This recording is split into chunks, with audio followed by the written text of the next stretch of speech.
안녕하세요. 저는 어느새 70을 바라보고 있는 할머니입니다.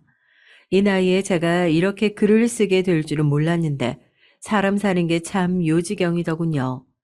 자식 넷을 키우면서도 마음고생 한번 안 하고 살았는데 이 나이에 제가 이렇게 소가리를 하면서 살게 될 줄은 몰랐습니다. 그것도 다 늙은 영감탱이 때문에 말이죠. 저는 결혼한 지 벌써 50년이 다 되어 갑니다. 저는 20살을 넘기자마자 얼굴 2번 본 남자와 결혼했어요. 어떤 사람인지 어떻게 살아온지도 모르는 사람과 하루아침에 부부가 됐습니다. 아버지가 잘 아는 집안의 장남이라는 말만 믿고 시집을 왔는데 막상 와서 보니까 결혼이라는 건 제가 생각한 것처럼 좋은 것만 아니더군요. 호랑이보다 무서운 시아버지는 하루 종일 나가 계셨다가 해가 지면 들어오셔서 저녁상만 차리면 호통을 치셨고, 사감 선생님처럼 매시간 저만 감시하고 계시는 시어머니는 제가 하는 것마다 사사건건 트집을 잡고 미워하셨어요. 새아기, 너는 명색이 장렬하는 애가 집에서 물 한 방울 안 묻히고 곱게 자랐는지 영 손끝이 뭉뚝한 게 재주가 없어 보인다. 이래서 여자가 키만 불쑥 크면 쓸데없다고 내가 그렇게 말을 했는데. 암튼 네 시아버진 여자 보는 눈이라고는 눈꼽만치도 없어. 그 어린 나이에 제가 뭘 알겠어요. 친정에서 장녀 얘기는 했어도 집안에 일해주는 분들이 있어서 저는 방 청소 외에는 한 번도 해본 적이 없이 시집을 왔습니다. 거기다가 살면서 부모님에게도 싫은 소리 한 번 안 듣고 컸기 때문에 어른에게 말대꾸하는 법도 몰랐죠. 그랬으니 시어머니가 무슨 소리를 하면 그냥 귀먹은 벙어리 마냥 가만히 듣고만 있어야 하는 줄 알았어요. 나중에 보니 당시에 시아버지가 밖으로 돌면서 여자를 만나고 다니느라 시어머니에게는 일절 관심이 없었답니다. 지금이야 그러면 무조건 이혼당할 일이지만 이상하게 그 시대에는 그런 말도 안 되는 짓거리를 하고 다니는 남자들이 많았어요. 시어머니는 본인이 시아버지 때문에 받는 스트레스를 자꾸만 저에게 푼 거죠. 이런 제 마음을 알아주는 사람은 아무도 없었습니다. 저는 혼자 끙끙 앓을 수밖에 없었어요. 친정에서는 제 속도 모르고 제가 부잣집에 시집가 편하게 사는 줄만 알았거든요. 제가 시어머니 구박에 힘들다고 한마디라도 하면 친정 식구들은 그래도 시댁에 돈이라도 있으니까 꼭 참고 살라고 했습니다. 언니는 그래도 형부가 장남이라 앞으로 돈 때문에 마음고생할 일 없잖아. 나 봐봐. 시부모님이라고 돈도 없는데 몸까지 아파서 평생 뒤치다꺼리만 하다가 인생 쪽나게 생겼어. 시부모님이 돈 많으면 뭐하니? 집에 일하는 사람 하나도 안 써서 그 큰 집 살림을 나 혼자 도맡아 살고 있는데 그뿐인 줄 알아? 매일 시어머니는 말도 안 되는 거로 꼬투리 잡아서 구박한다니까. 언니, 그래 봐야 몇 년만 참아. 시부모님들이 돌아가시면 그 재산 다 장남 주지 않겠어? 나 같으면 식모살이라도 해도 다 하겠다. 저 말고 다른 형제들은 다들 가난한 집으로 시집가서 돈 때문에 고생하고 있었거든요. 그랬으니 제가 하소연은 그냥 투정으로밖에 들리지 않았을 거예요. 하지만 저는 너무 힘들었습니다. 아무리 부잣집이고 뭐고 간에 하루도 마음 편히 다리 뻗고 자지 못하는데 다 무슨 소용인가 싶었죠. 거기다가 남편이라는 인간은 최악이었어요. 핏줄이라는 게 정말 무시 못하겠더라고요. 남편은 시아버지를 그대로 빼다 박았습니다. 저는 결혼식을 올리자마자 시댁에 들어와 살았는데 남편은 매일 밖에서 친구들과 어울려 다니며 술 마시느라 집에 안 들어오는 날이 허다했어요. 사실 남편이라고 크게 정붙이고 살 시간도 없다 보니까 밖에서 무슨 짓을 하고 돌아다니는지 신경 쓸 겨를도 없었습니다. 단지 시어머니한테 안 혼나고 하루가 무사하게 지나가길 바랄 뿐이었죠. 시어머니에게 된통 혼나고 남편도 들어오지 않는 밤이면 혼자 서러워서 울다가 잠들곤 했어요. 지금 생각하면 참 별일 아닌데 그때는 시어머니의 구박과 시아버지의 호통이 뭐가 그렇게 무섭고 서러웠나 몰라요. 어릴 때 시집와 마음 둘 곳이라고는 없는 시댁에서는 작은 일에도 가슴이 쪼그라들고는 했습니다.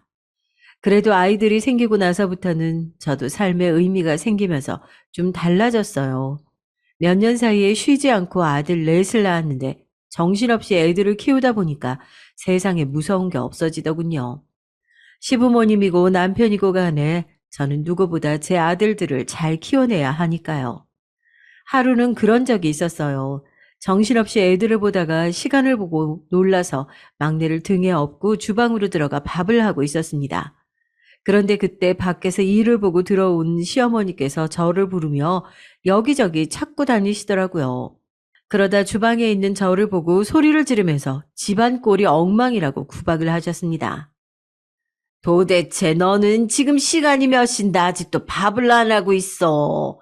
조금 있으면 네 시아버지 들어오실 텐데 배고프다고 또 난리 나겠다. 죄송해요. 애들이 오늘따라 때를 많이 부려서 정신이 하나도 없었어요. 금방 차릴게요. 아들 넷 혼자 돌보면서 그 큰 집 살림을 하기란 여간 힘든 게 아니었어요. 지금 생각해도 스스로 대견하다 느껴질 정도로 하루하루를 어떻게 버텼는지 모르겠습니다. 그런데 시댁에서는 누구 하나 제 생각을 해주는 사람이 없었어요. 어이구, 남들은 6, 7씩도 혼자 다 알아서 키우는데 너는 맏며느리가 돼서 몸이 그렇게 둔해서 어디다 써먹냐? 아유, 네 시아버지가 배고프다고 호통치면 네가 알아서 해. 난 몸이 여기저기 쑤셔서 도저히 아무것도 못하겠다. 예전 같으면 저도 시어머니 말씀에 찍소리 못하고 있었겠지만 애 넷을 혼자 키우다 보니까 저도 간이 커져서 간간히 시어머니에게 말대꾸도 했어요. 매일 아들 낳으라는 소리만 할 줄 알았지 막상 같이 살면서 애들 한 번도 안 봐주시고 기저귀도 한 번 안 갈아주시는 시부모와 살다 보니 저도 말대꾸라도 안 하면 속이 답답해서 제가 먼저 병이나 죽을 것 같더라고요. 제가 몸이 둔한 게 아니라 집이 커서 일을 해도 안 끝나요. 이 정도 집이면 다들 집에서 일해주는 사람이 있는데 어머님, 아버님은 매일 아침이면 나가시니까 전 하루 종일 혼자잖아요. 제가 식모도 아니고 애들 키우면서 이 큰 집을 어떻게 다 해요? 뭐야? 아, 이게 어디서 시어머니한테 바락바락 소리를 질러? 너 친정에서 그렇게 가르쳤냐? 아니요. 친정에서 그렇게 가르친 게 아니라 어머님이랑 살다 보니까 제가 이렇게 변한 거예요. 어머님도 저처럼 꼬박꼬박 하루 세끼 차릴 때마다 욕먹어 보세요. 이렇게 안 변하는지. 하루 종일 나가시면서도 밥은 꼭 하루 세끼 집에 들어와서 드셨어요. 그럴 때마다 제가 밥상을 차리면 이건 짜네, 맵네, 음식이 영 늘지를 않네 하시면서 매번 구박하셨습니다. 제가 하는 게 그렇게 마음에 안 드시면 앞으로 어머님이 알아서 차려 드세요. 저도 더는 어머님 비유 못 맞추겠으니까. 제가 욱해서 한 소리라도 하면 시어머니는 항상 저희 친정 부모님까지 들먹이면서 그렇게 배웠냐고 고루한 소리를 하셨지만 그것도 처음에나 상처였지 계속 듣다 보니 어느새 적응이 돼서 아무렇지도 않더라고요. 저희 때야 시집살이라는 게 당연하다고 생각하면서 산 세대였으니 그냥 그렇게 하루하루 버티며 살았습니다. 그러다 보니 어느새 시간이 훌쩍 지나 아들들이 다 성장해 장가를 간다며 여자를 데리고 왔어요. 저는 다른 건 몰라도 자식 농사는 잘 지었다고 자부합니다. 첫째는 초등학교 선생, 둘째는 대기업 과장, 셋째는 은행 다니고 막내는 공무원이에요. 사람들은 저희 아들들을 보며 어쩜 누구 하나 빠지는 자식이 하나도 없다면서 다들 부러워했어요. 저의 고단한 인생의 유일한 행복이었죠. 저희 시부모님도 학가 생활을 내내 그렇게 저를 구박하고 못되게 구시더니만 나중에 돌아가실 때는 저더러 며느리 중에 제가 자식들은 제일 훌륭하게 키웠다고 칭찬을 하셨습니다. 저는 아들들 얼굴만 봐도 배가 불렀어요. 아들들은 알아서 훌륭하게 자라준 것만도 고마운데 효자이기까지 했어요. 저에게는 항상 잘했습니다. 저희 집안의 문제는 언제나 남편이었죠. 다른 집들은 자식이 많으면 다들 자식들이 사고 쳐서 부모가 수습해주기 바쁘다던데 우리 집은 반대였습니다. 남편이 사고뭉치였어요. 사실 남편이 사고치기 시작한 건 아주 오래됐습니다. 원래 철딱서니가 없어요. 한 번은 그런 적이 있었어요. 그때 일은 저는 지금도 잊히지가 않네요. 아이들이 어릴 때 일입니다. 남편이 친구들을 만나서 한잔하고 오겠다더니 새벽 3시가 넘을 때까지 집에 들어오지를 않더라고요. 술 먹고 늦은 적은 많았지만 그 시간까지 안 들어온 건 처음이라 걱정돼서 제가 주무시고 있는 시아버지를 깨워 말씀드렸습니다. 남편이 아직도 안 들어왔다고요. 그러자 시아버지는 미간을 잔뜩 구겼어요. 남자가 술 먹다 보면 외박도 할 수 있는 거지. 너는 조강지처라는 게 자존심도 없냐? 굳이 이 시간에 네 남편이 어디서 자는지 확인을 해야겠어. 요즘 같은 시대에는 상상도 못할 말이겠지만 저는 정말 시아버지라는 사람에게 저런 소리를 들었습니다. 제 남편이 술에 취해 어디서 자고 들어오는지 묻지도 따지지도 말랍니다. 저는 그날 한숨도 제대로 자지 못했어요. 시아버지와 이야기를 나누기 전까지는 남편이 그냥 어디서 술에 취해 쓰러졌나 보다 했는데 이야기를 나누고 나니까 나쁜 상상이 들었습니다. 저는 해가 뜨자마자 일어나서 남편이 자주 가는 술집에 찾아갔어요. 그런데 그곳에는 남편이 없었습니다. 술집 아저씨 말이 여기서 12시까지 있다가 나갔다네요. 어디로 갔냐고 물었더니 아저씨는 우물쭈물 하면서 말을 안 했어요. 하지만 분명 남편이 어디로 갔는지 아는 눈치였죠. 제가 눈을 크게 뜨고 따지듯이 말하니까 그제야 어느 다방으로 가보라고 했습니다. 언제나 불길한 예상은 빗나가지 않아요. 그 다방에는 남편이 있었습니다. 그것도 다방 안쪽 방에 우통을 벗은 채로 다방 마담을 옆에 끼고 자고 있었어요.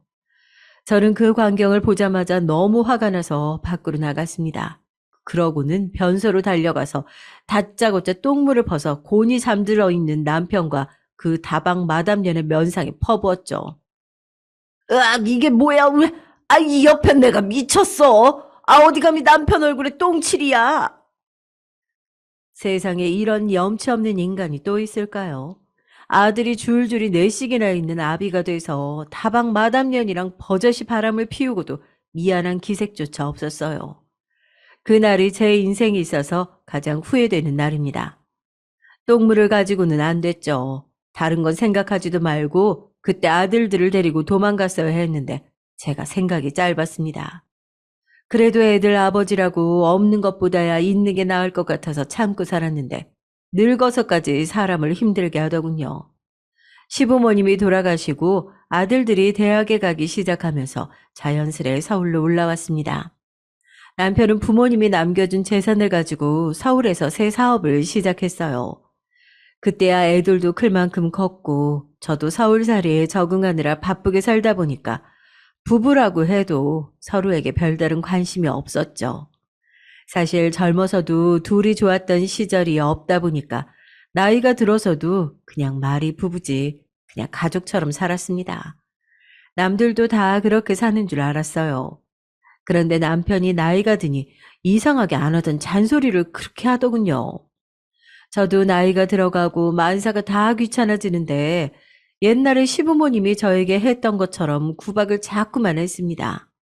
회사에 나가서도 점심때면 집에 들어와 밥상을 차리라고 성화였고 빨래 해놓으면 빨래를 왜 이따위로 해놨냐고 소리를 질렀습니다. 거기다가 젊어서도 안 하던 생활비를 가지고 저를 쪼아댔어요. 사실 지금까지 살면서 저는 제 손으로 돈 한 번 벌어본 적이 없습니다. 고등학교 졸업하자마자 시집 와서 평생 아들들 키우며 남편 그늘에서 살았으니까요. 시부모님 살아계실 때는 시부모님께 생활비를 받았었고 돌아가시고 나서는 남편이 생활비를 줬어요. 저는 서울에 올라와 일하고 싶다고 남편에게 말했습니다. 아이들도 이제 다 컸으니까 저도 제 생활일을 좀 하고 싶다고요. 그런데 남편이 난리를 쳤어요. 저같이 세상 물정 모르고 아무것도 모르는 여자가 어디를 가서 일을 하냐입니다. 당신이 뭘 안다고 나가서 돈을 벌어. 당신 수준에 나가서 돈 벌어 봐야 돈 100이나 버는 게 다일 텐데. 그 돈 번다고 나가면 내 밥은 누가 차려? 100을 벌든 200을 벌든 나도 더 늦기 전에 나가서 사람 구실하면서 살고 싶다는 거야. 아이고, 알았어, 알았어. 생활비가 부족해서 이러는구만. 내가 이번 달부터 생활비 100 더 줄 테니까 잔소리 말고 집에서 밥이나 해. 괜히 서울 올라왔다고 헛바람 들어서 헛짓거리 하고 다니지 말고. 생각해보면 제가 참 멍청하고 바보 같았어요. 왜 항상 뭐든지 남편에게 이야기해야 하고 허락을 받아야 한다고 생각했을까요? 남편은 저에게 어떤 것도 말 안 하고 상의조차 해주지 않았는데요. 저는 지금까지 남편과 살면서 남편 재산이 어느 정도 있는지, 수입은 어느 정도 되는지 한 번도 들어본 적이 없었어요. 그냥 남편이 생활비를 주면 주는 대로 살았습니다. 그뿐만이 아니에요. 아들들에게도 모든 용돈과 지출은 남편을 통해서 하라고 했습니다. 아들들은 필요한 돈이 있으면 남편에게 직접 이야기하고 받아야 했죠. 거기다가 자식들 앞에서도 저를 무시했어요. 큰아들이 대학을 갈 때였는데 서울에 있는 대학으로 갈지 지역 내의 대학을 갈지 고민하고 있었어요. 서울에 있는 교육대에 원서를 썼다가 떨어지면 어떡하냐고요. 저는 아들에게 서울에 있는 교육대로 가라고 했습니다. 평소 큰아들이 서울에 가고 싶다고 노래를 불렀었거든요. 부모라고 다른 건 못해줘도 아들이 원하는 게 뭔지는 제가 분명히 알았습니다. 그때 남편은 저를 보며 혀를 찼어요. 무식한 여편 내가 뭘 안다고 애 대학 일에 관여를 해? 괜히 네 엄마 말 들었다가 서울에 있는 대학 떨어지면 어떡할 거야? 재수는 절대 안 되니까 그냥 안정권으로 써.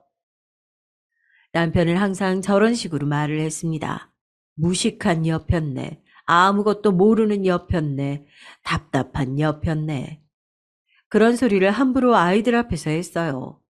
큰아들은 결국 제 말대로 서울에 있는 교육대를 지원해서 합격했습니다. 그때는 또 자기가 잘나서 아들이 서울에 있는 대학에 붙은 거라고 하더라고요. 역시 핏줄은 이래서 못 속인다니까. 우리 장남이 이 아버지를 그대로 빼다 박아서 머리 하나는 아주 기가 막혀요. 동네에 현수막이라도 하나 걸어야겠네. 언제는 안정권으로 그냥 동네 대학 쓰라면서요? 그거야 당신 닮아서 애가 영 모자랄까봐 한 소리지. 응? 다행히 날 닮아서 얼마나 다행이냐고. 저런 소리를 들으며 살다 보니 저는 점점 더 바보가 됐던 것 같아요.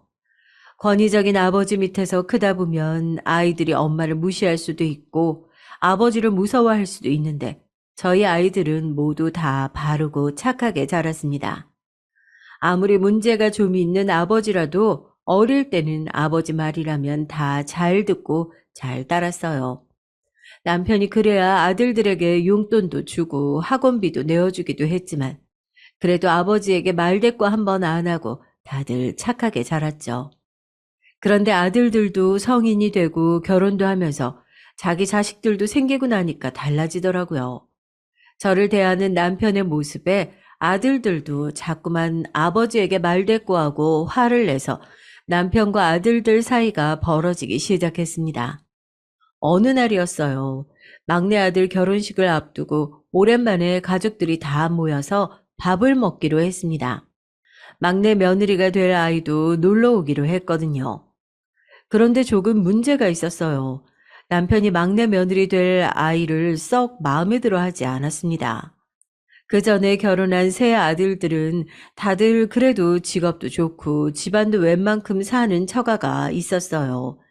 그런데 막내 며느리는 어려서 친정 부모님이 이혼하셔서 지금까지 어머니와 살고 있고 작은 어린이집에서 보육교사를 하고 있었죠.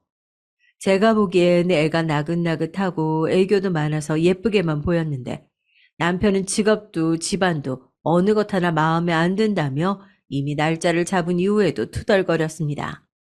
그날도 이제 결혼식이 한 달밖에 안 남았는데 옷을 갈아입으면서 저에게 투덜거리더군요. 막내는 도대체 누굴 닮아서 애가 그렇게 머리가 나빠, 응? 힘들게 공무원 시험 봐서 7급 어렵게 돼놓고도 여자 보는 눈이 그렇게 없어, 응? 어디서 결혼할 리가 없어서 월세 사는 애를 만나? 저는 혹여나 밖에 있는 자식들이 듣기라도 할까봐 남편 입을 막았습니다. 아유, 그만 좀 해요. 둘이 좋아서 사이좋게 살면 그만이지. 부모가 왜 자식이래 그렇게 말이 많아요? 아들의 며느리까지 집에 다 와 있는데 할 말이 있고 안 할 말이 있는 거지. 남편은 눈치 없이 자꾸 듣기 싫은 소리를 해대더니 저도 짜증이 나더군요. 그래서 그만하라고 한 소리 한 건데 남편이 제 말에 혼자 욱했어요. 괜히 언성을 높이더라고요. 당신이 이렇게 물러터졌으니까 자식들이 다 자기들이 알아서 잘나서 큰 줄 알잖아. 집도 내가 사주고 차도 내가 사줬는데 며느리 좀 잘 얻어오라는 소리를 왜 못해? 결국 밖에 있던 아들에게까지 소리가 들렸는지 장남이 급하게 방으로 들어왔습니다. 아들은 들어오자마자 남편에게 왜 어머니에게 소리를 지르냐고 화를 냈어요. 사실 아들 중에서도 장남이랑 남편 사이가 가장 안 좋거든요. 저는 제 남편 때문에 속상해도 아들들만은 아버지를 싫어하지 않았으면 해서 남편이 바람을 피우고 사고를 치고 다녀도 한 번도 말 안 하고 숨긴다고 숨겼는데 큰아들은 아버지를 싫어했어요. 큰아들도 크면서 보고 자란 게 있다 보니 아버지에 대한 마음이 쌓이고 쌓여 묵은 감정이 많은가 보더라고요. 내가 막내 며느리 마음에 안 든다고 한마디 했다고 네 엄마가 먼저 나더러 너희들이 일에 신경 쓰지 말라잖냐. 아버지가 자식들한테 그런 소리도 못하냐? 며느리가 마음에 안 들면 아들한테 말하면 되지. 아, 왜 어머니한테 큰 소리를 치세요? 그리고 어머니 말 틀린 거 없죠, 뭐. 막내가 좋다는데 아버지가 싫은 게 무슨 상관이에요? 아버지는 저희가 좋다는 대로 다 하고 사셨어요? 큰아들은 아무래도 장남이다 보니 어릴 때 자기 아버지가 밖으로 돌며 여자들하고 어울려 다니는 걸 알고 있었어요. 진작 동네에 소문이 다 나기도 했고 본인이 직접 시내에 나갔다가 눈으로 본 적도 있대요. 남편이 다방 마담하고 있는 걸 말이죠. 그러다 보니 아들 중에서도 장남인 큰아들이 아버지와 사이가 가장 좋지 않았습니다. 같은 남자로서 아버지가 창피하고 이해가 안 된다고요. 이 자식이 네 엄마가 너희 내 키우느라고 고생하는 동안 나는 놀았냐? 나도 너희 낸 먹이고 가르치느라 그런 거지. 내가 뭘 잘못했다고 이래? 남편은 말이나 못하면 그나마 중간이라도 갈 텐데 항상 자식이고 제 앞에 서고 뻔뻔하게 큰 소리를 쳤습니다. 돈 번다는 핑계로 밖에서 먼지 타고 다니셨을지 알고 싶지도 않아요. 근데 더는 어머니한테 함부로 하지 마세요. 자꾸 그러시면 저희도 가만히 안 있을 겁니다. 으이씨고 너희들이 엄연히 박씨 자식인데 가만히 안 있으면 어쩔 거야? 호적이라도 파가겠다는 거야? 아이고 그만 좀 해요. 너도 그만해. 아무리 그래도 자식이 아버지한테 그런 소리 지르면 못 써. 저는 식구들이 모인 자리에서 괜히 큰 소리 나는 게 싫어서 아들부터 말렸습니다.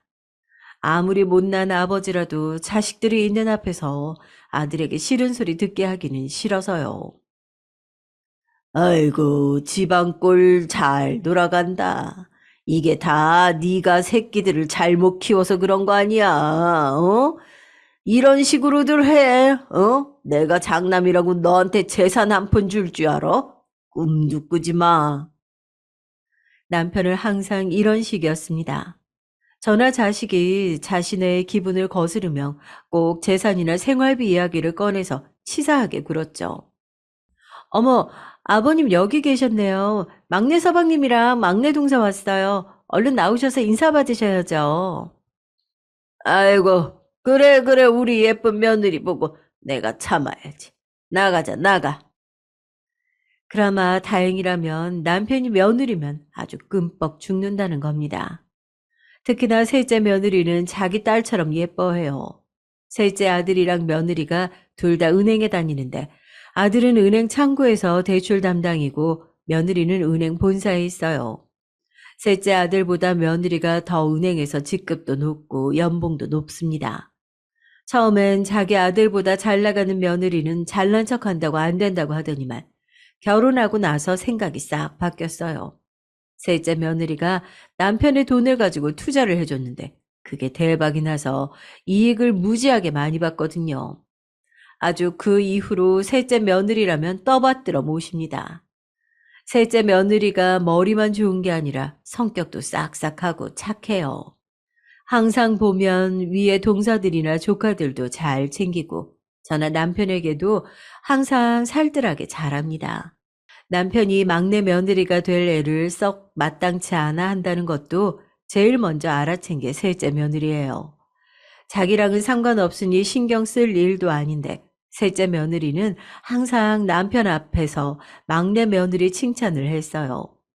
그날도 막내 며느리가 될 애가 제 스카프랑 남편 목도리를 사왔는데 세자가 나서서 예쁘다고 난리를 쳤죠. 센스 있다고요. 그 말에 금세 기분이 좋아진 남편이 신나서 목도리를 목에 두르고 밥을 먹더라고요. 인간이 가만히 보면 참 단순합니다. 셋째 며느리를 보고 있으면 저는 왜 저렇게 못했나 싶기도 해요. 저렇게 밝게 애교도 부리고 말도 예쁘게 했으면 남편이 저를 두고 딴 여자한테 한눈 파는 일은 없었을까 싶기도 하고요. 이제 와서 이런 이야기하면 뭐 하겠어요. 다 부질없는걸요. 그래도 막내 결혼식은 잘 끝났죠. 남편이 끝까지 막내 앞에서 이상한 소리라도 할까봐 걱정이 많았는데 무사히 끝났습니다. 그런데 사람이 어디 변하나요? 남편은 정말이지 구제불능입니다. 남편이 또 허튼 짓을 했어요. 저는 몰랐는데 막내가 결혼하고 나서 남편이 막내 며느리를 어지간히 힘들게 했나 봐요. 남편 회사에서 막내네 신혼집이 걸어서 5분 정도밖에 안 걸려요. 남편이 툭 하면 막내 집에 갔나 봐요. 한두 번이야 아들 사는 게 궁금해서 갔다고 치지만 아들 며느리 다 일하러 가서 없는데 집에 왜 자꾸 드나드는지 도무지 제 상식으로는 이해가 안 됩니다. 며느리가 출근했는데 남편이 불쑥 전화해서는 현관 비밀번호를 물어봤다나 봐요. 막내 며느리는 당황해서 무슨 일이시냐고 물었는데 그 말에 남편이 버럭 소리를 질렀답니다. 아버지가 아들 집에 좀 가보겠다는데 며느리가 돼서 무슨 일이냐니. 너는 그걸 질문이라고 하냐? 어쩜 그렇게 자기 아버지가 하던 짓을 보지도 않았는데 똑같이 하는지 모르겠어요. 저희 시아버지도 그러셨거든요. 제가 방에서 아들 재우다가 잠이라도 들면 방문을 벌컥 열고 들어와서 시부모 모시고 사는 며느리가 대낮에 방에 누워서 자냐고 소리를 지르셨죠. 그날 이후 남편은 수시로 막내네 집에 드나들었답니다. 거기다가 이거 해놔라 저거 해놔라 시켰나 봐요. 어느 날은 목이 좀 갈갈하다면서 막내 며느리에게 배랑 대추를 사다가 끓여 놓으라고 했대요.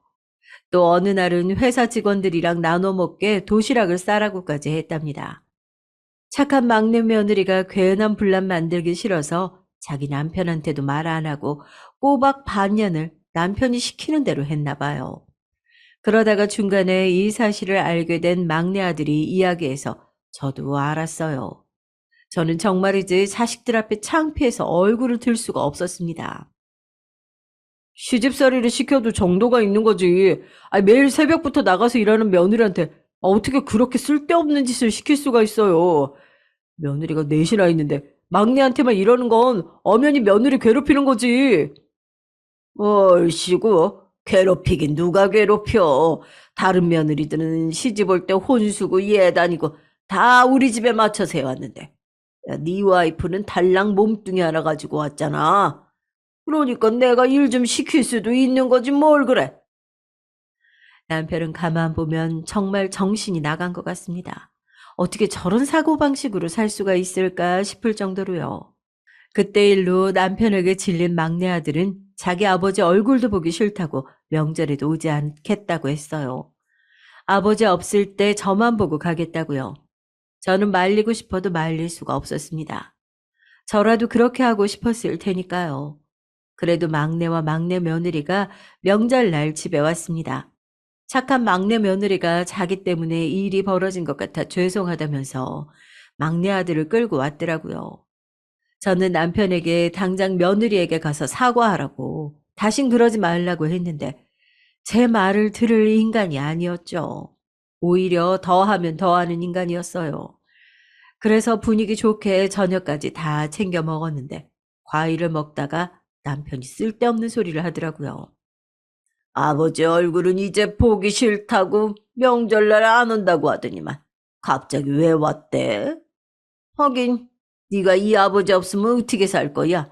꼴랑 공무원 월급 받아서 그런 집 살 수도 없는데. 남편은 안 그래도 마음 안 좋은 자식에게 젖단 소리를 했습니다. 막내 아들은 금세 얼굴이 빨개져서 같이 언성을 높였어요. 제가 오고 싶어서 왔는 줄 아세요? 아버지가 그렇게 미워하시는 막내 며느리가 그래도 아버지한테 그러면 안 된다고 해서 억지로 온 거라고요. 누가 억지로 오래 이 자식아, 어? 자식 새끼라고 힘들게 키워놨더니만. 저 자식 저 하는 거 봐봐, 너 지금 당장 내가 사준 아파트에서 나가. 너 같은 자식한테 10원 한 푼 아까우니까. 남편은 눈에 보이는 걸 집어 던지고 소리를 질러댔습니다. 다른 아들들과 며느리들이 말렸지만 소용없었어요. 이미 막내 아들은 마음이 돌아설 대로 돌아섰습니다. 아버지는 그깟 돈 말고는 자식들한테 할 말이 없죠. 차라리 잘 됐어요. 이제 더는 아버지 도움 없이 알아서 살 테니까 저 신경 쓰지 마시고 사세요. 막내 아들은 다시는 아버지 얼굴 보고 싶지 않다고 하고는 그 자리에서 돌아가 버렸습니다. 저는 너무 속상해서 그날 밤새 울었어요. 분위기가 그렇게 돼버렸으니 다른 아들과 며느리들도 돌아가라고 했습니다. 저는 지금까지 평생 아들들만 보며 살았어요. 남편만 생각하면 절대 결혼 생각을 유지하면서 살지 않았을 거예요. 진작 나가도 나가겠죠.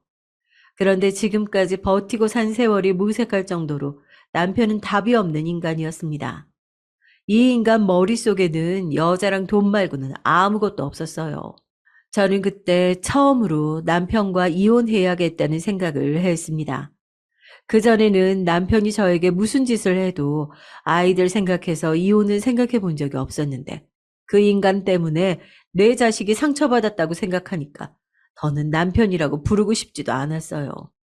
자식이 힘들게 결심하고 왔는데, 애를 꼭 그렇게 내쫓아야겠어요? 당신 진짜 애들 아버지 맞아? 어쩜 그렇게 자기 생각밖에 안 해? 이 여편 내가 아들들이 커서 자기 편 좀 들어준다고 아주 기고만장해져서는 정신이 나갔구만. 응? 어디서 감히 남편한테 바락바락 대들어. 그 늙어서 주름 자글거리는 상판 보고 싶지도 않으니까 당신도 막내 따라서 나가고 싶으면 나가. 남편은 아들을 내쫓은 거로도 모자라서 제게 막말을 퍼부었습니다. 막말을 들은 게 처음은 아니지만 제 외모 가지고 사람을 모욕하는 말은 처음이었어요. 젊어서 그렇게 바람을 피우고 다녔어도 집에 들어와서 저더러 못났다고 하지는 않았었는데 다 늙어서 저런 소리를 들으니까 저도 충격이더라고요. 사람이 한 번 하기가 어렵지 한 번 내뱉으니 그 다음부터는 아주 저절로 나오더라고요. 남편은 툭 하면 저더러 늙었다, 못생겼다, 쭈글쭈글 징그럽다 하는 소리를 해댔습니다. 저는 진심으로 남편이 싫었어요. 그래도 그전까지는 미운 정으로라도 산다 싶었는데 이제는 그마저도 사라졌습니다. 저는 남편 없이 홀로 살 준비를 해야겠다고 마음먹었어요. 그래서 혼자 이것저것 배우러 다녔죠. 제가 잘하는 거라고 해봐야 애들 키우고 살림한 게 전부 다이다 보니 문화센터에서 하는 정리정돈 수업이랑 산후도우미 수업을 받으러 다녔습니다.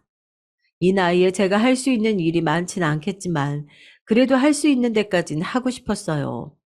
아무리 제가 능력이 없어도 이런 취급을 받으면서까지 남편하고 살고 싶지 않았으니까요.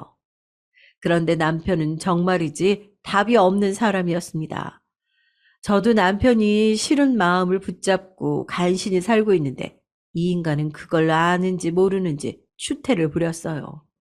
하루는 제가 문화센터 수업이 끝나서 집에 들어갔는데 웬일로 일찍 들어와서 거실에 누워 텔레비전을 보고 있더군요. 제가 들어오는지도 모르고요. 저는 뭘 보고 저렇게 집중했나 싶어서 다가가서 봤더니만 늙은이가 아주 주책이더군요. 입에 담기도 힘든 19금 영화를 보고 있었습니다. 아이고 남사스러워라. 이 놓친 내가 정신이 나갔나. 태어나부터 혼자 누워서 그딴 걸 쳐보고 있어요. 그제야 제가 들어온 걸 안 남편은 슬쩍 저를 올려다보더니 놀라지도 않고 계속 텔레비전을 봤습니다. 그러더니 소리까지 더 키우더라고요. 저는 드디어 저 인간이 노망이 났구나 확신했어요. 저는 꼴도 보기 싫어서 방으로 들어왔어요. 그랬더니 불쑥 들어와서 어디를 쏘다니냐고 오히려 저에게 소리를 치더군요. 저는 문화센터 갔다 왔다고 똑같이 소리를 질러줬죠. 그랬더니 남편 얼굴이 싹 바뀌더군요. 그러더니 한다는 말이 아주 가관이었어요. 이 여편 내가 아주 팔자가 늘어지네 늘어져. 남편은 돈 버느라고 이 나이에도 나가서 열심히 일하는데 여편 나는 뭐? 문화센터? 남편은 또 시작이었습니다. 생활비를 좀 올려줬더니 살판 나서 여기저기 돈 버리고 다닌다고 말도 안 되는 소리를 짓거렸죠. 다 늙은 쭈구렁 할머니가 문화센터 가서 돈 주고 뭘 배워오고 쓸 수나 있냐고. 아이고, 아주 남편이 힘들게 번 돈으로 남 좋은 일 시키고 있네. 남편 말대로 저도 이제 늙었습니다. 여기저기 몸도 마음도 늙어서 아프고 힘들어요. 그런 와중에 남편한테 구박까지 받으려니 도무지 살 수가 없더군요. 당신이야말로 노망났냐? 응? 다 늙어서 혼자 야한 영화나 보는 주제에 누구더러 쭈구렁 할머니래? 저는 없는 힘을 쥐어짜서 남편에게 발악을 했습니다. 남편이 너무너무 싫어서 얼굴도 쳐다보기가 싫었어요. 너같이 볼 거 없는 여자랑 평생 살아봐라. 저런 거라도 혼자 보면서 충전해야지. 세상에 만약 싸가지 없이 말하기 대회가 있다면 아마 이 인간이 1등일 겁니다. 저는 상정도 하고 싶지 않아서 꼴도 보기 싫다고 소리 지르고 나와버렸어요. 나라고 당신 같은 인간이랑 살고 싶어서 살았는지 알아? 다 늙어서 밥이라도 얻어먹고 살고 싶으면 입 닥치고 살아. 남편과 저는 서로에게 상처 주는 말만 잔뜩 뱉어내고 각자 방으로 들어갔습니다. 저는 그날 자는데 억울하고 원통해서 잠들 수가 없었어요. 정말 이대로 이런 인간과 계속 살아야 하나 싶더라고요. 그런데 그날 이후 달라진 건 저뿐만이 아니었습니다. 남편도 달라졌어요. 아들들이 결혼하고 손주, 손녀들을 생기고 나서는 그래도 밖으로 도는 게 좀 나아졌었는데 몇 달 새 부쩍 이 핑계, 저 핑계 대며 밖으로만 돌았습니다.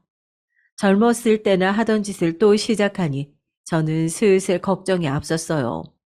물론 남편과 헤어져야겠다 마음은 먹었지만 그래도 이 나이에 자식들 앞에서 창피한 짓은 하지 않았으면 해서요. 그런데 남편은 일절 생각이라는 게 없는 인간이었습니다. 정말 꼴값을 떨어도 별의별 꼴값을 다 떨었어요.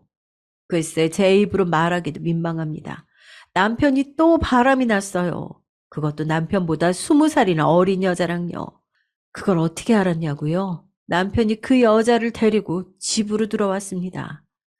몇 달 밖으로 돌아도 별말 없이 조용하게 지내길래 그냥 일이 바쁜가 보다 했더니 뜬금없이 집에 웬 여자를 데리고 왔어요.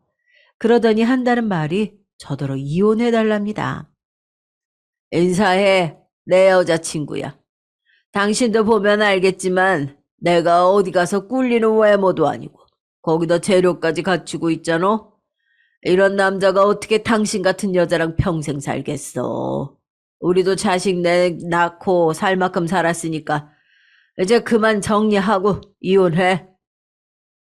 저는 이 인간이 노망났나 했어요. 그게 아니고서야 이럴 수가 있나 싶었죠. 그 옛날에 제가 얼굴에 부어버린 똥물을 먹고도 정신을 못 차렸나 봐요. 다 늙어서 누가 봐도 냄새나는 노인네 주제에 여자친구가 있다네요. 거기다가 데려온 여자는 제 큰아들과 몇 살 차이도 안 나 보였어요. 그러더니 한다는 소리가 저더러 이혼해달래요. 그 어린 년이랑 재혼하겠다고요. 저는 기가 막히고 코가 막혀서 말문이 턱 막혔습니다. 남편이 데려온 상간녀는 누가 봐도 사기꾼처럼 생겼어요. 40대 후반은 되어 보이는데 미니스커트에 배꼽이 훤히 보이는 티셔츠를 입고 진한 화장을 하고 새초롬한 얼굴로 남편 손을 꼭 잡고 앉아 있었죠. 당신 드디어 노망 났어? 다 늙어서 딸 같은 여자 데려다가 지금 뭐 하는 짓이야? 자식들 보기 창피하지도 않아? 저는 입 밖으로 내기도 부끄러워 죽겠는데 남편은 아주 정신이 나가서 상간녀 어깨를 꼭 끌어안더라고요. 사랑의 나이가 뭐가 중요해?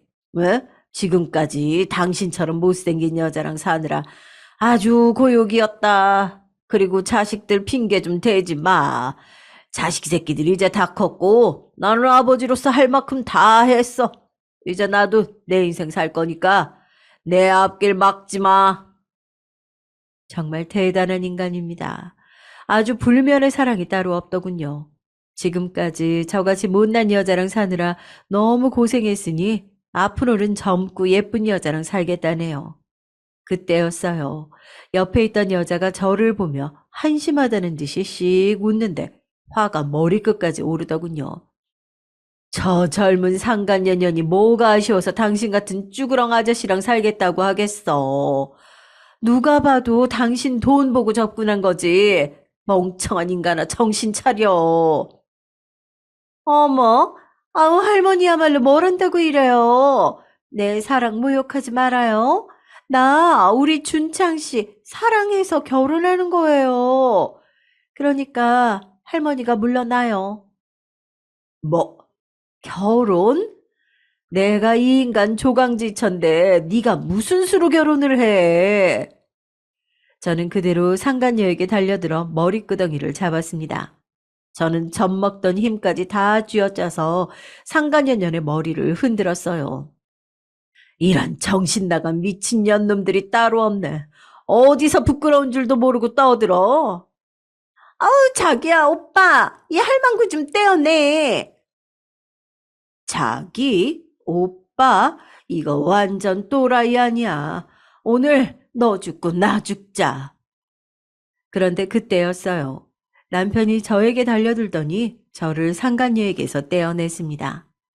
저는 바닥에 쿵 소리가 날 정도로 세게 넘어졌어요. 그러더니 한다는 소리가 저더러 나가라네요. 나가! 지금부터 당신이 아니라 난 우리 자기랑 살 거니까 당신이 짐 싸서 나가! 남편은 제 방에서 가방을 가지고 나와 제 앞에 던졌습니다. 남편은 저더러 나가라며 소리를 질렀어요. 저는 어안이 벙벙해서 그대로 바닥에 주저앉아 있었죠. 그런데 상간녀녀는 저를 내려다보며 비실비실 웃고 있었습니다. 그때 저는 정말 둘 다 찢어 죽이고 싶더군요. 저도 너무 서럽고 수치스러워서 마음 같아서는 이대로 도망치고 싶었어요. 하지만 도무지 저 혼자 뭘 어떻게 해야 할지 몰라 앞이 까마득하기만 했습니다. 그때였어요. 제가 자리에 주저앉은 채 그대로 있자 답답했는지 남편이 자리에서 벌떡 일어나 저를 일으켜 세웠어요. 저더러 지금 당장 버티지 말고 나가라더군요. 저는 그대로 쫓겨났습니다. 아주 젊은 년이랑 놀아나더니 힘이 넘치는지 저를 끌어다 현관 밖으로 내동댕이를 쳤어요. 저는 한참을 바닥에 주저앉은 채 넋이 나간 사람처럼 처량하게 앉아 있었습니다. 너무 속 터지고 답답하니까 눈물도 안 나오더군요. 이게 꿈이 아니고 현실이 맞기는 한지 분간하는데 한참 걸렸어요. 저는 한참을 그러고 있다가 큰아들에게 전화했습니다. 자식들에게는 말하고 싶지 않았지만 정말이지 초라하게도 말할 곳이 없었어요. 큰아들이 데리러 와서 바로 아들네로 갔습니다. 큰아들은 곧바로 다른 아들들과 며느리들까지 다 불렀죠.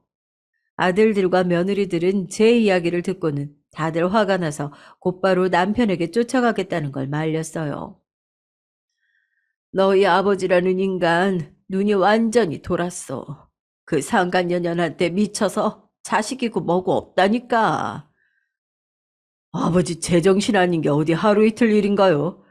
아무리 그래도 어머니가 조강지처인데 왜 쫓겨나요? 버티고 있어야죠. 나 다른 거 다 필요 없다. 나도 어차피 그 인간이랑 더 안 살려고 했는데 잘 됐지 뭐.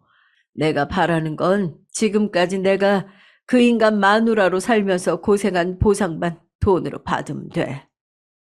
그 순간 가만히 듣고 있던 셋째 며느리가 나서더군요. 어머니, 그거 가지고 되나요? 피해 보상의 위자료까지 몽땅 다 받아내야죠.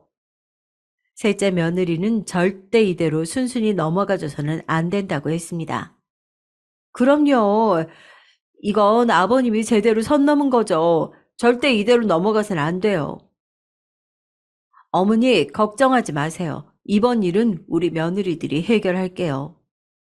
며느리들은 저보다 더 흥분해서 이 일은 그냥 좋게 좋게 넘길 수 없다고 했습니다. 무슨 수를 써서든 자신들이 알아서 할 테니까 걱정하지 말라네요. 저는 자식들에게 미안하면서도 든든했어요. 남편 복은 없어도 자식 복은 정말이지 타고났나 봐요. 자식들과 며느리들은 오랜만에 푹 쉬시라면서 제게 여행을 다녀오라고 했습니다. 그 사이 본인들이 다 알아서 해결하겠다고요. 저는 미안해서 어떻게 그러냐고 했는데 막내 며느리가 같이 가자고 하더군요. 막내 아들이 남편이랑 사이가 안 좋아서 최근에 자주 보지 못해 저도 몰랐는데 막내 며느리가 임신을 했다더라고요. 그래서 휴직 중이래요.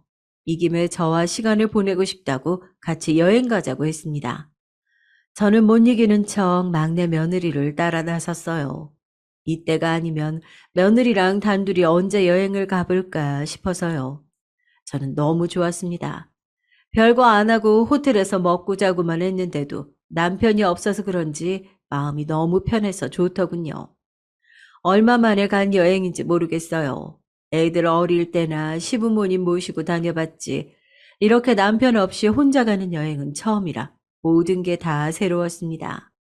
여행에서 돌아왔더니 정말 상황이 전부 다 변해 있었어요. 며느리들은 저를 불러놓고 통장 하나를 건넸습니다. 저는 통장을 보자마자 입이 떡 벌어졌어요. 어머니, 이것 좀 보세요. 이 통장에 든 돈이 다 어머님 돈이에요. 저에게 믿기지 않는 일이 벌어졌습니다. 저는 정말 깜짝 놀랐어요. 제 이름으로 된 통장에 자그마치 30억이 들어있었습니다. 저는 놀라서 이게 다 무슨 돈이냐고 했어요. 그러자 하는 며느리 말이 놀라웠습니다. 사실 아버님 돈으로 제가 투자 상품 가입한 게 많아요. 이번에 제가 아버님에게 지금 배우자 통장으로 가입해서 받아야 할 세금 할인받을 수 있다고 아버님에게 살짝 뻥을 좀 쳤거든요. 이거 다 이제 어머님 돈이에요. 우리 며느리들은 다들 저와 다르게 너무 똑똑합니다. 남편 돈으로 투자하던 상품의 수익금을 제 명의 통장으로 다 빼돌린 거죠. 그래야 세금이 적다고 남편을 속였지만 사실은 그렇게 해서 세금도 더 많이 내고 결국은 제 앞으로 다 옮겨둔 거예요. 남편이 돈이 많은 줄은 알았지만 이 정도인 줄은 몰랐습니다. 저한테는 생활비 100만 원 주는 것도 아까워서 매일 장은 시장에서 봐라. 냉장고 채워놓지 말고 그때그때 사서 만들어 먹어라 라고 하더니만 본인은 은행 VIP였다네요. 아무리 그래도 이 인간이 이 돈 나한테 온 거 알면 가만히 안 있을 텐데. 제가 다 알아서 이미 서류랑 세금이랑 다 정리한 거라 이건 누가 뭐래도 어머니 몫이에요. 걱정하실 거 없어요. 남편이 투자에 대해서는 셋째 며느리에게 모든 일을 다 일임한 덕분에 남편이 제 돈을 뺏어갈 수는 없다네요. 그뿐만이 아니에요. 큰며느리 친정오빠가 검사 출신인 변호사인데 며느리가 부탁해서 제 이혼 소송을 맡아주기로 했대요. 그 사이에 로펌에서 조사원으로 일하는 둘째 며느리가 남편과 그 상간녀년의 뒷조사를 했죠. 그런데 그 상간녀년이 전과가 있었다네요. 사기 혐의로 2년이나 복역을 했고요. 자세하게 무슨 일로 복역했는지는 모르지만 분명 남편에게 접근한 일과 관련이 있을 테니 자세히 알아본다고 하더군요. 거기다가 남편과 그년의 불륜 증거도 며느리들이 다 준비해서 고소장을 벌써 준비해 뒀더라고요. 저는 아무것도 한 거 없이 서류에 사인만 했습니다. 만만의 준비를 다 한 덕분에 남편을 알거지로 만드는 데 성공했죠. 그 멍청한 인간이 그 상간녀년에게 땅을 넘겨주려고 한 사실을 알게 된 아들들이 남편이 그년에게 땅을 넘겨주게 그냥 그대로 뒀어요. 남편이 사기를 당하게요. 그래야 나중에 상간녀 소송에서 제가 이기고 피해 보상금을 받기 쉽답니다. 그리고 며칠 뒤 아들들이 남편의 집에 들이닥쳐서 그년을 내쫓았습니다. 제가 쫓겨난 것과 똑같이요. 그러자 남편이 화를 내며 아들들 멱살을 잡고 난리를 쳤대요. 네가 뭔데 내 집에 들이닥쳐서 내 여자친구를 쫓아내? 이 자식들이 그 손 놓고 썩 꺼지지 못해? 와, 아버지 진짜 추잡한 거 알아요? 저런 사기꾼년이 미쳤다고 아버지같이 늙은이가 좋아서 살겠어요. 제발 정신 좀 차려요. 너희들이 뭘 안다고 그래? 우리는 사랑하는 사이라고. 아버지, 정신 차리고 이거 봐요. 아버지가 그렇게 사랑하는 여자가 아버지한테 사기친 증거가 바로 여기 있으니까요. 남편이 상간녀에게 넘긴 땅을 어느새 그년이 팔아서 딴 남자에게 보낸 정황을 아들들이 그대로 찾았습니다. 큰아들이 남편의 눈앞에 서류를 버젓이 보여줬어요. 그런데도 그 멍청한 인간이 증거를 보고도 인정하지 않았답니다. 말도 안 돼. 그럴 리가 없어. 자기야, 아니지. 이거 다 거짓말이지. 남편은 추잡스럽게 상간녀의 다리를 붙들었답니다. 아니라고 말해달라고요. 거기 상간녀 씨, 당신도 정신 차려. 우리가 이 증거를 어떻게 갖고 있겠어? 당신 우리가 신고해서 사기죄로 곧바로 조사받을 거야. 그리고 한 가지 알아도 아버지 재산 우리가 다 어머니 앞으로 옮겨놔서 우리 아버지 완전 빈털털이야. 당신 그래도 우리 아버지랑 살 거야? 그래도 산다고 하면 우리가 새어머니로 인정해 줄게. 뭐야? 그게 도대체 무슨 소리야? 재산을 다 옮겼다니. 빈털털이라니? 그러니까 우리 아버지 앞으로 된 재산은 이 집 달랑 하나라고. 그마저도 어머니가 소송하면 난리는데. 그래도 우리 아버지랑 살 거야? 그때였습니다.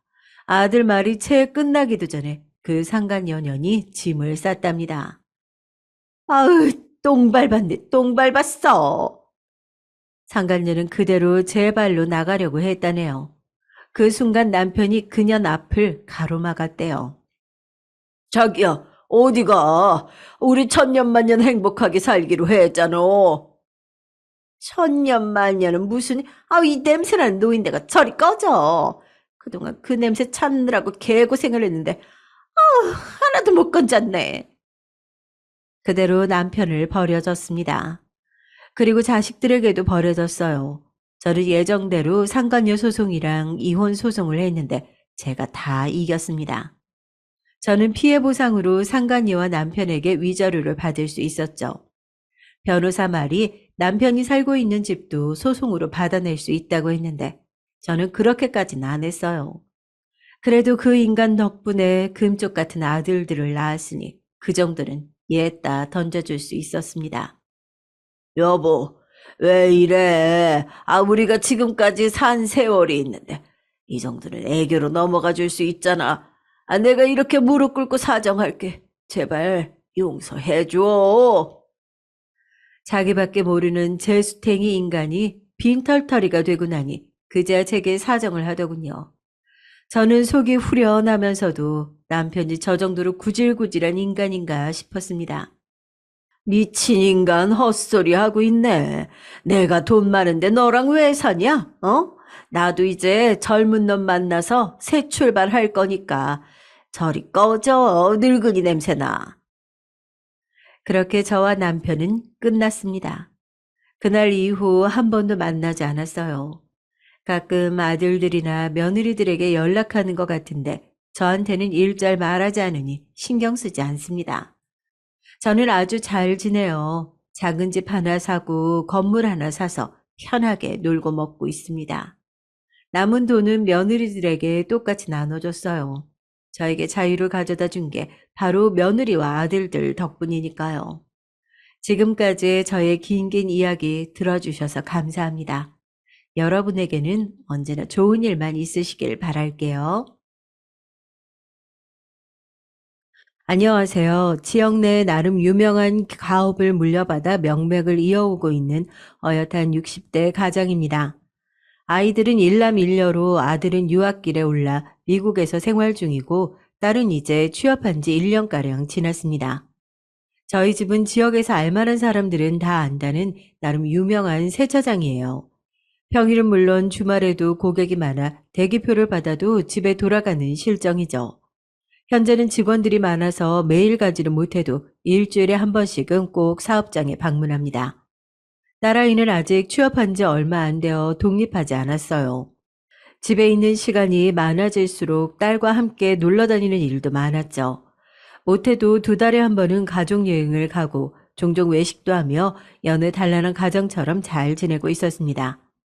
3달 전부터 딸아이의 행동이 조금 달라졌어요. 주말마다 집에 있는 저를 조르며 밖에 나가자며 팔을 이끌었던 딸이 외출하기 시작했죠. 부모로서 아쉬운 부분은 있었지만 이제 딸도 어엿한 숙녀고 여자였기 때문에 연애하는 건 자연스러운 일이라 생각했죠. 집에 귀가할 때 꽃다발을 들고 오거나 쇼핑백을 가져와 들킬까봐 살금살금 걸어가는 것도 못 본 척 해주며 딸의 연애를 응원했습니다. 그런데 평소처럼 가족끼리 모여 아침 식사를 하는 어느 날 딸이 조심스럽게 이야기를 꺼내더라고요. 그때 약간 심장이 덜컹했습니다. 아빠, 나 할 말 있어. 할 말? 드디어 그 순간이 왔다고 생각하며 아무것도 모른다는 표정으로 딸을 물끄러미 바라봤죠. 나 만나는 사람 있는데 아빠랑 엄마한테 한번 소개해주고 싶어. 엄마, 아빠 언제 시간 돼? 눈치 보고 있는 딸의 표정이 얼마나 귀엽던지 집사람과 함께 약속이나 한 듯 눈을 마주치고 싱긋 웃었습니다. 말없이 고개를 끄덕이며 딸을 바라보자 딸도 긴장이 풀린 듯 환하게 웃으며 바라봤죠. 자식을 키우는 부모로서 언젠가는 올 때라고 생각했기 때문에 편안하게 받아들이기로 했습니다. 과거 아내와 만날 때도 힘들었던 순간이 있었기에 적어도 결혼에 있어서는 자식들의 의견을 많이 존중해주는 부모가 되고 싶었거든요. 그리고 예비 사위 될 사람을 먼저 만나보기로 했어요. 딸에게 듣기론 건실하게 회사도 다니고 있고 아주 좋은 대기업은 아니지만 그래도 사람이 좋다면 전 허락해줄 생각이 있었습니다. 그리고 예비 사위가 오던 날 아내는 부산을 떨었어요. 무엇을 차려줘야 하나 한참 고민을 하더니 임금님 수라상 같은 저녁 식사를 준비해 놨고요. 그걸 보니 속으로 많이 긴장했구나 싶어서 웃음이 나왔습니다. 안녕하세요, 어머님, 아버님. 아이고, 왔어요. 오늘하고 고생했어요. 그리고 맞이한 예비 사위는 딸아이 말대로 아주 건실한 사람이었습니다. 아니, 그 이상이었어요. 공기업에 다니고 있다는 예비 사위는 부드럽게 분위기를 이어갔고 다소 긴장된 듯 보이지만 어른들을 대하는 예의 있는 모습이 참 마음에 들었습니다. 신혼집은 어디로 할 생각인가? 아, 상의해 봤는데 지연 씨 회사 근처로 하려고 합니다. 아무래도 출퇴근이 빨라야 좋으니까요. 사실 예비 사위 집은 그다지 잘 사는 것 같진 않았어요. 딸애가 미리 언지를 주어 알곤 있었죠. 예비 사돈이 오래된 빌라에 사는 걸 봐선 넉넉진 않았지만 그래도 저희 쪽이 여유가 있으니 아쉽긴 해도 너무 형편을 재고 따지지 않기로 했어요. 그리고 결혼에 관련된 이야기를 나눴는데 언젠가 있을 딸의 결혼을 위해 저도 돈을 넉넉히 모아놨지만 예비사위 측에선 회사를 다니며 저축을 잘 해놓았는지 집은 자기들의 여건대로 시작할 수 있다고 말하더라고요. 그래도 부모 마음이 있는지라 신혼집 정도는 제가 해주고 싶었는데 딸도 이 부분에선 강경하더라고요. 요즘은 다들 부모 도움받아 결혼하려는데 저들끼리 어떻게든 씩씩하게 해보려는 모습에 흐뭇하기도 했습니다. 그래도 신혼집은 제가 해주는 거로 마무리 지었어요. 젊은 사람들 돈 모으기 힘든 세상이니 그 정도 여력 있는 제가 나서주고 싶더라고요. 예비 사위는 그날 화기애애한 분위기 속에서 이야기를 나누다 돌아갔습니다. 아내도 마음에 드는 눈치인지 연신 싱글벙글이더군요. 아무쪼록 예비 사위의 인상이 좋으니까 그제서야 저도 마음이 한결 놓이더라고요. 보물 같은 내 딸 절대 아무에게나 보낼 수는 없었으니까요. 주변에서 친구 자식들이 뭐 때문에 이혼했다더라, 남자가 손찌검했다더라 하는 이야기 들려올 때면 저도 제 자식이 설마 그런 놈을 만날까 불안불안했는데 최소한 이 사위 녀석은 그럴 놈이 아닌 것 같아 보였습니다. 제가 즐거운 마음에서 결혼을 허락하고 나니 상견례 날짜는 빠르게 잡혔습니다. 막상 잡히니까 딸의 결혼이 더욱 실감나더라고요. 상견례 장소는 어디가 좋을지 상의하는 딸의 모습을 보며 기쁜 마음으로 같이 알아봐 줬고, 얘기가 나온 지 2주도 안 된 시점에서 상견례를 하러 출발하게 됐어요. 처음인지라 저도 긴장이 많이 되더라고요. 우리 예비 사돈들은 어떤 사람일까요? 여보, 괜찮은 사람이겠죠? 사위는 참 좋은데, 우리 딸 시집살이 하면 안 되잖아요. 아, 그럼 당연히 그러겠지. 너무 걱정하지 마. 아내에겐 긴장하지 않은 척 했지만 속으론 저도 무척이나 떨렸습니다. 남편 될 사람, 부모가 우리 부부를 어떻게 볼지, 시간은 어떨지 등등 별 생각이 다 들면서 저도 모르게 손에 땀이 배더라고요. 그렇게 맞춤 정장까지 빼입고 운전대를 잡았습니다. 딸은 뒷좌석에서 화장을 고치느라 바쁘고, 아내도 평소와는 달리 긴장한 표정으로 핸드백을 꼭 쥐고 있었죠. 말은 안 했지만 가족들은 모두 걱정 반, 호기심 반으로 같은 생각이었을 거예요. 그렇게 달려온 1시간 후 드디어 상견례장에 들어서게 됐습니다. 문 열리는 소리가 들리자 웅성거리던 소리가 멈췄고, 예비 사돈과 사위가 물끄러미 저희 가족을 바라봤어요. 그리고 백발이지만 깔끔하게 무스를 바른 예비 사돈의 얼굴에서 웃음기가 싹 가셨습니다.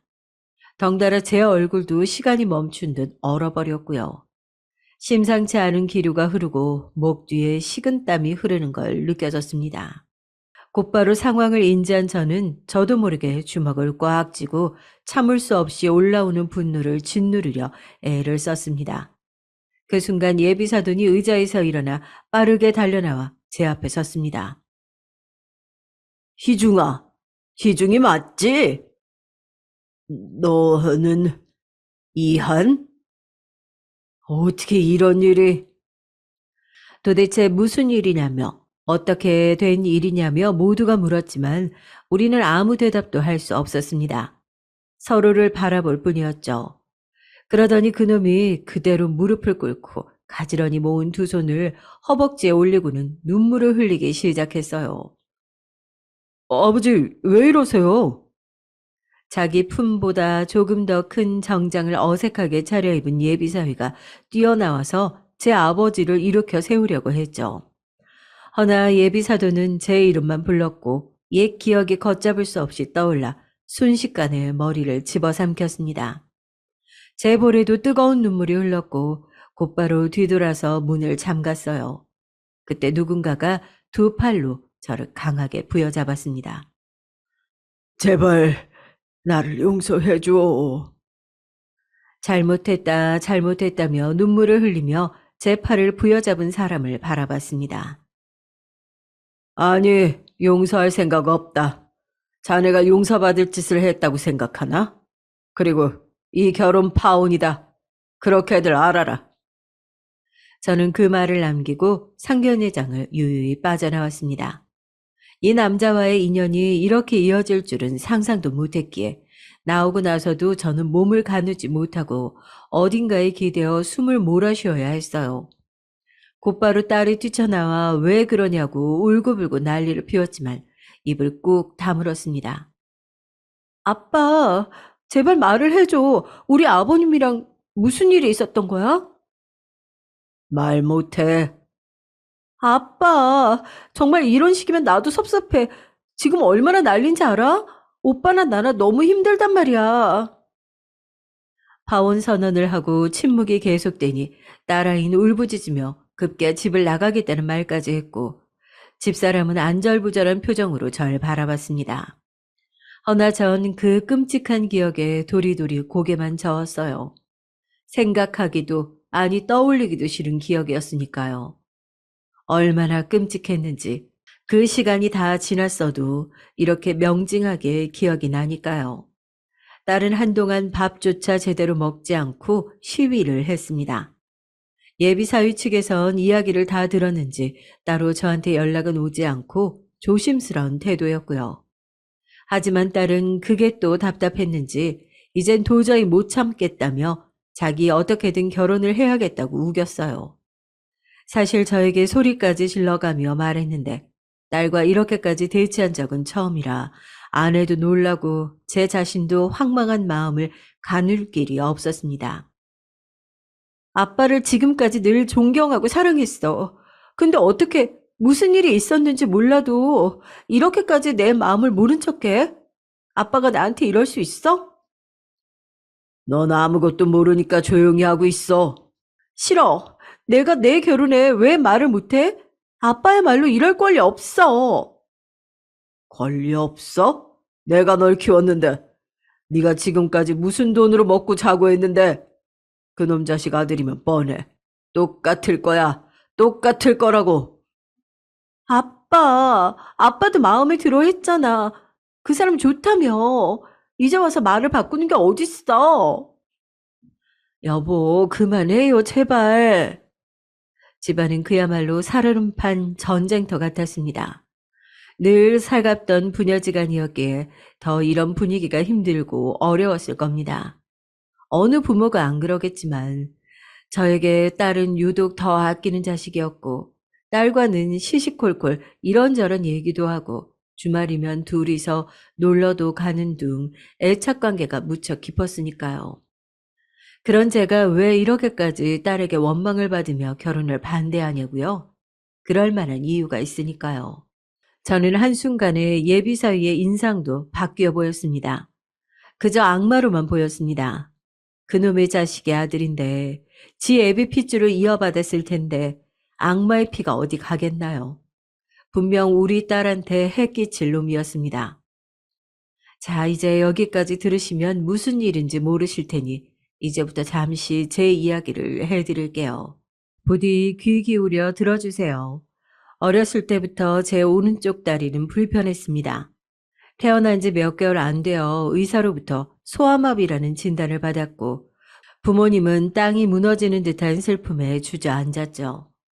가업을 물려받아야 할 금쪽 같은 아들이 소아마비라는 사실에 부모님은 며칠째 세차장 일에도 집중하지 못했지만 생활력 강한 성격 덕택에 일상으로 다시 복귀하실 수 있었습니다. 원래 함께 출근하시던 부모님은 타고난 신체적 장애로 차별받는 것을 원치 않았기에 극진한 정성으로 교대로 근무하며 저를 보살피셨어요. 그럼에도 제가 걱정되셨는지 부모님께서는 항상 제게 물으시곤 했죠. 희중아, 다리 많이 아프지 않아? 엄마가 좀 주물러 줄까? 괜찮아요, 엄마. 얼른 일 나가세요. 다리를 절뚝거리며 때때로 경련이 올 때도 있었고 참을 수 없는 고통에 무릎을 부여잡을 때도 있었지만 부모님을 걱정시키고 싶지 않아 늘 잘 둘러대곤 했어요. 제가 아프더라도 부모님께서 걱정하시는 모습을 보는 건 더 싫었으니까요. 다행히 국민학교도 착한 친구들을 만나 문제없이 잘 졸업했고 문제가 아예 없었다면 거짓말이었지만 다리가 불편해도 학교 생활을 나름대로 잘 해나가고 있었죠. 하지만 중학교에 입학하고 나서부턴 모든 게 달라지더라고요. 저는 이 학창 시절 때의 기억으로 평생을 마음에 큰 상처를 지고 살게 됐고 세상에서 가장 끔찍한 악연을 만들게 됐습니다. 입학식 날은 부모님이 세차장 일로 나오지 못했어요. 아쉬웠지만 어쩔 수 없다고 생각했기에 언제 끝날지 기다리며 주위를 둘러볼 뿐이었습니다. 꽃다발을 들고 와 자식들과 함께 교사에게 인사를 건네는 부모들이 가득 찬 교실 안은 언제나 그렇듯 어수선했어요. 문득 시선이 느껴졌고 자연스럽게 눈길을 돌리자 노란 머리로 염색한 남자아이 한 명이 희죽거리며 저를 바라보고 있었습니다. 그때까진 아무 생각 없었지만 왠지 그 노란 머리 남자아이 시선이 어딘지 모르게 불쾌하고 쎄해 몸이 저절로 떨려왔어요. 희중아, 학교는 어땠니? 그냥 그렇죠 뭐. 괜찮았어요. 당장 다음 주면 입고 나갈 중학교 교복을 다림질하며 어머니가 물어봤을 때도 그 남자애가 떠올랐지만 그냥 그렇지라는 무뚝뚝한 대답만 한 후 방 안에 들어갔습니다. 그리고 어쩐지 불안한 마음이 드는 건 내 기분 탓이라고 생각하며 침대에 누웠어요. 월요일이 되자 분주하게 준비하기 시작했죠. 불편한 다리로 부모님은 돌아가며 저를 학교에 데려다 주곤 했어요. 차로 20분 거리였는데 중학교로 가는 풍경은 왠지 낯설었습니다.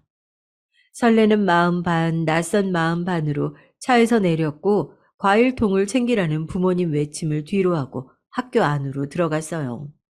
웅성거리며 서로 모여서 떠드는 반 아이들 틈 사이로 담임 선생님이 써주신 자리 배치표를 참고해서 자리에 앉았습니다. 자리는 26번으로 창가 쪽에 위치한 맨 끝자리였어요. 나쁘지 않네. 지루하면 밖에 쳐다보면 되겠다라는 생각으로 자리에 앉았고 주변 친구들을 관찰하기 시작했습니다. 주변 친구들을 둘러보다 저번 주에 보았던 노란 머리의 친구가 다른 친구들과 딱지치기를 하고 있는 걸 발견했어요. 어쩐지 모를 불길한 예감이 들었지만 애써 무시한 채 주위를 계속 둘러봤습니다. 국민학교와 달리 먼저 다가오는 친구들은 없었어요. 다들 저마다 흥미로운 이야기를 나누며 시끌벅적한 분위기를 만드는 상황이었어요. 다리도 이렇고 성격이 소심하고 내성적인 탓에 친구 사귀기도 어려웠고요. 그때 어떤 친구가 말을 걸어왔습니다. 개구쟁이 같은 표정에 낡은 교복을 입고 있는 아이였는데 바로 앞자리에 앉아 뒤돌아서 저를 바라봤죠. 이따 학교 끝나고 뭐해? 아무것도 안 해라는 말을 했어야 했는데 입을 꾹 다물고 고개를 가로젓자 은성이는 씩 웃어 보였습니다. 수업은 선생님과 과목을 소개하는 시간으로 간단하게 마무리됐고 저는 부모님이 서 계시는 교문에 은성이와 함께 나갔어요. 등교 첫날 아들이 데려온 친구가 마음에 들었는지 부모님은 흔쾌하게 PC방에 가서 게임하는 걸 허락해 주셨고 곧바로 근처에 있는 PC방으로 들어갔어요. 그리고 거기서 노란 머리 아이를 다시 만나게 됐습니다. 쉬는 시간에 마신 음료수 때문이었을까요? PC방에 들어가자마자 화장실에 가고 싶었어요. 그런데 급한 볼일을 보고 나오는 순간 들어오는 사람과 어깨가 세게 부딪혔습니다. 어? 저번 주에 본 절름발이네? 고개를 들자 노란 머리에 익숙한 얼굴이 씩 웃으며 바라보고 있었죠. 학교에 끝나고 바로 온 모양인지 똑같은 교복 차림이었고 시선은 자연스레 명찰을 향해 갔습니다. 이한. 다음에 또 보자. 이한이라는 이름의 그 아이는 씩 웃는 표정으로 툭 하며 제 어깨 한쪽을 치며 화장실 문 안으로 들어갔고 어쩐지 아려오는 한쪽 어깨를 오른손으로 잡았습니다. 짧은 순간이었지만 맞은 어깨보다도 불길한 생각으로 머리가 아팠어요. 다음에 또 보자는 그 말은 바로 그 다음 날부터 실행이 되더군요. 전날 잠을 설쳐 유독 피곤한 날이었어요. 근데 자리에 앉기 전 문득 이상함을 느껴 고개를 낮춰 책상 서랍을 바라봤습니다. 이게 뭐야? 라며 육성으로 소리를 칠 뻔했지만 소심한 마음에 말을 할 수가 없었어요. 서랍에는 더러운 쓰레기 조각들이 가득 차 있었습니다. 누가 이런 짓을 했지라고 묻기도 전에 익숙한 소리가 들려왔어요. 야, 절름발이, 이따 쉬는 시간에 나 좀 보자. 너를? 그래, 맑게 못 알아듣냐? 나 좀 보자고. 고개를 돌리자 노란 머리가 두 손을 주머니에 꽂고 웃으며 쳐다보고 있었어요.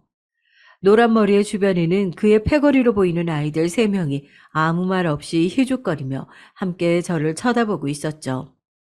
그 친구를 제외하고는 다들 덩치는 또래 친구들과 비슷했지만 떼거지로 몰려다녀 아무도 건드릴 수 없는 무리 같아 보였습니다. 교실 안 분위기는 순식간에 적막이 됐습니다. 왁자지껄하던 아이들은 너나 할 것 없이 일제히 고개를 돌려 우리 쪽을 바라보고 창피함에 얼굴이 뜨거워지는 걸 느꼈어요.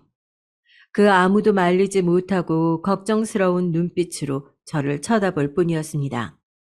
당시엔 그저 무서운 마음뿐이었어요. 저 아이들이 나를 어떻게 하려고 그러는 걸까? 선생님한테라도 말해야 할까? 아니면 부모님한테 말할까? 어떡하지? 머릿속에는 걱정으로 가득 차 이미 수업은 귀에 들어오지도 않았어요. 수업을 마치는 종이 울렸고 툭툭 소리가 나는 교실 뒷문을 바라보자 노란 머리 패거리 중 하나였던 갈색 머리가 손짓하며 저를 불렀어요. 순간적으로 은성이의 뒷모습을 봤지만 잠에 빠진 모습에 깨울 생각도 접었어요. 떨리는 가슴을 부여잡고 교실 문을 나선 저는 곧 남자 화장실로 들어갔습니다. 화장실 안은 담배 연기로 자욱했어요. 콜록거리며 눈을 비벼 간신히 앞을 바라보자 앞에 노란 머리가 있다는 것을 알게 됐죠. 앞으로 하루에 한 번 매점 가서 빵 사와라. 어? 빵 사오라고. 안 사오면 알지? 그날부터 저의 매점 출석은 시작됐습니다. 점심시간 전에 가져다 주지 않으면 온갖 욕설과 함께 친구들 앞에서 조롱거리로 만드는 등 보복적인 행동이 반복됐어요. 조금만 비위에 거슬려도 오른쪽 다리를 때리려는 신용을 했고 그때마다 아무 말 없이 참아야 했습니다. 그러던 어느 날 저희 어머님께서 걱정이 되셨는지 저를 붙잡고 물으시기도 했어요. 희중아, 너 아무래도 표정이 너무 안 좋다. 무슨 일 있으면 엄마한테 말해봐. 혹시 다리 때문에 애들이 놀리기라도 하는 거야? 저희 어머니는 제 다리가 아이들 사이에서 약점이 될 거라는 걸 어떻게 아셨던 걸까요? 어쩌면 당연했던 걸까요? 저는 어머니 말에 노란 머리 패거리들을 그대로 일러바치고 제가 무슨 일을 당하고 있었는지 고백하고 싶었지만 그러지 못하고 미련하게도 아니라고 재차 둘러댔습니다. 그러다 사건은 얼마 안 가 터졌어요. 매점에 다녀와서 잠깐 사물함에 넣어두었던 간식이 없어졌습니다. 부모님께 받았던 용돈도 그날 마침 집에다 두고 가져오지 못했던 날이라 머릿속이 순식간에 하얘졌어요. 빈손으로 노란머리에게 가면 분명히 더 큰 후환이 기다리고 있다는 것을 본능적으로 알았거든요. 다급하게 여기저기 찾아 헤맸지만 눈을 씻고 찾아봐도 보이지 않았습니다. 곧 수업 시간이 시작될 예정이었지만 저에겐 그런 것들이 전혀 눈에 보이지 않았어요. 선생님께 혼나는 것보다 친구들에게서 올 보복이 더 무서운 저였기에 아무 생각 없이 교실 밖을 뛰쳐나가 매점으로 갔습니다. 아저씨, 여기 간식 놓고 간 거 없어요? 아무것도 안 놓고 갔어, 학생. 무뚝뚝한 아저씨가 손짓으로 X표를 해보였습니다. 하늘이 무너지는 것 같았어요. 절망, 그 단어밖에 생각이 안 나더군요. 급한 상황이라 어찌됐든 방법을 찾아야 했어요. 머리가 지끈지끈 아파오고 갑자기 어지러지더군요. 가만히 앉아서 뚝뚝 흐르는 눈물에 눈을 감고 있었죠. 그때 누가 제 어깨를 치더군요. 고개를 들어 바라보자 은성이가 과자 봉지와 우유 하나를 건넸어요. 이거 갖고 가. 꼭 갚고. 아무 말 없이 은성이를 쳐다봤습니다.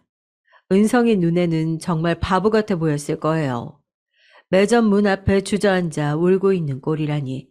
간식을 빨리 받으라며 씩 웃는 은성이를 보며 덥석 받을 수는 없더라고요. 끝까지 숨기려고 했는데 창피함에 눈물이 더 터져 나왔고 은성이는 말 없이 옆에 나란히 앉았습니다. 얘기를 들어보니 이미 2주 전부터 은성이는 제가 매점에 가는 걸 의심스럽게 봤어요.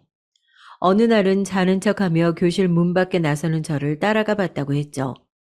평소에 불량식품을 잘 먹지 않던 제가 매점에서 매일 한 움큼 사는 것을 보고 의심이 확신으로 바뀌었다고 했죠. 하지만 저에게 티를 내면 제가 너무 창피할 것 같아서 말을 못했다고 쭈뼛거리며 말하더군요. 네가 자존심 상할까 봐. 아무튼 이거 가져가. 걔네가 또 너한테 무슨 짓 하면 어떡해. 고마워. 그 순간 고맙다고 말하는데 왜 그렇게까지 눈물이 나든지.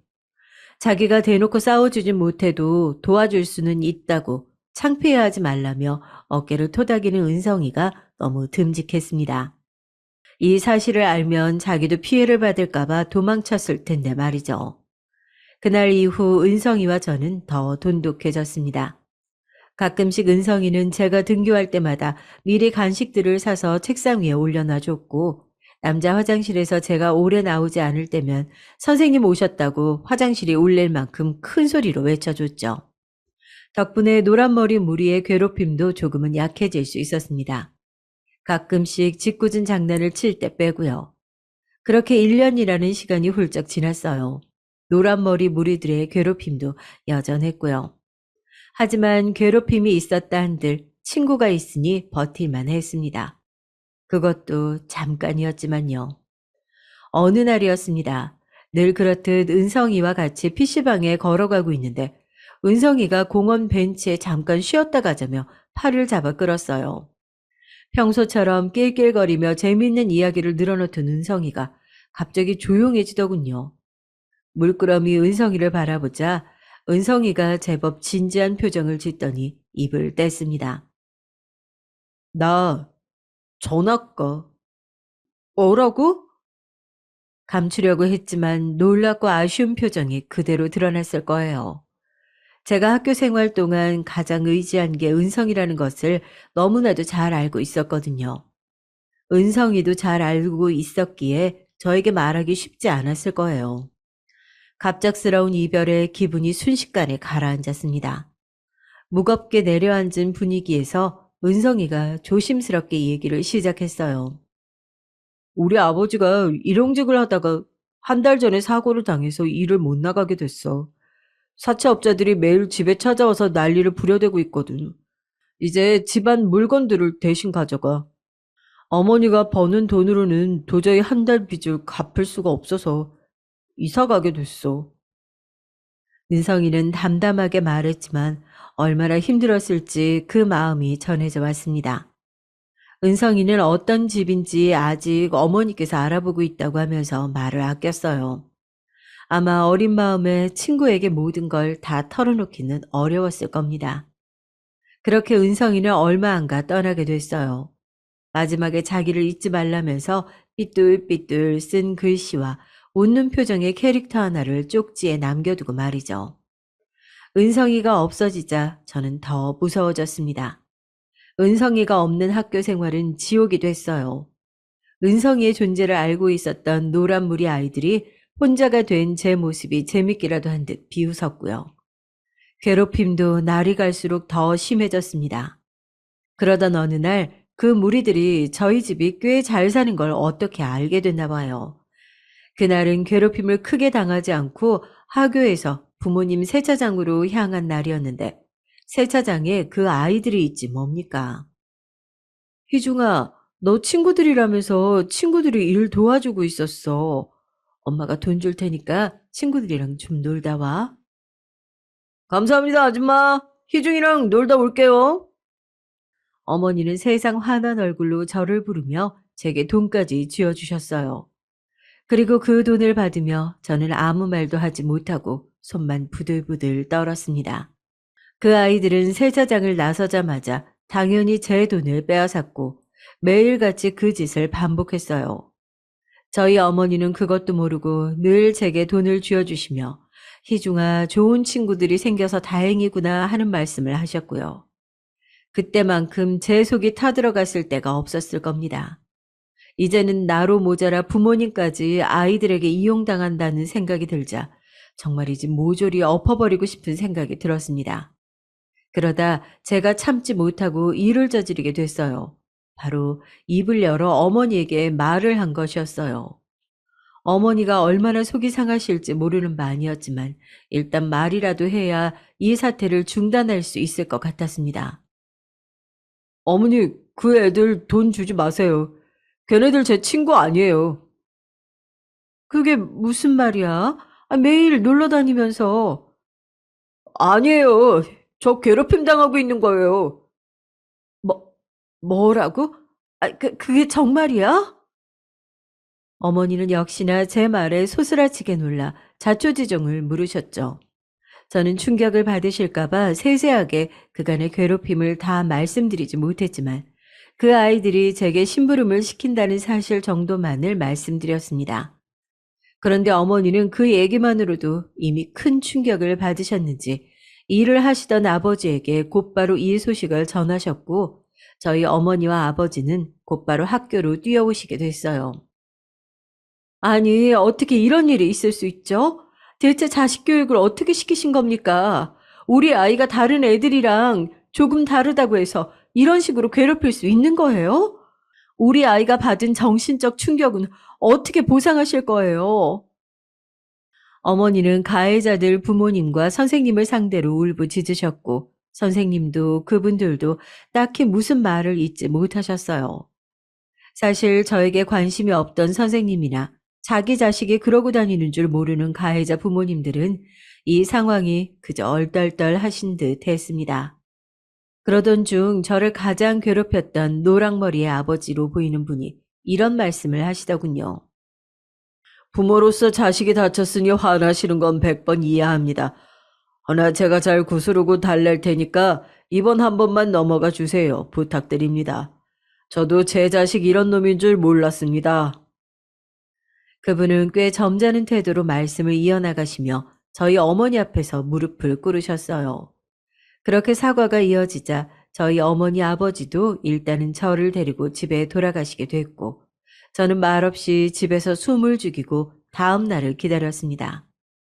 사실 부모님까지 불러오고 학교가 한번 뒤집혔으니 이제 괴롭힘은 끝날 줄 알았죠. 천국은 아니더라도 이제 지옥은 없을 줄 알았죠.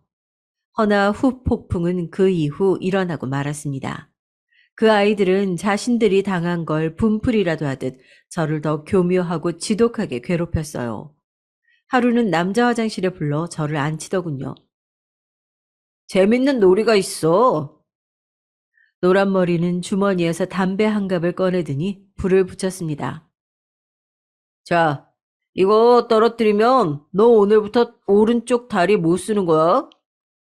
그리고 오른쪽 무릎 위로 불 붙인 담배를 가로로 올려놨어요. 불안정하게 흔들리는 담배를 보는데 눈물이 나더군요.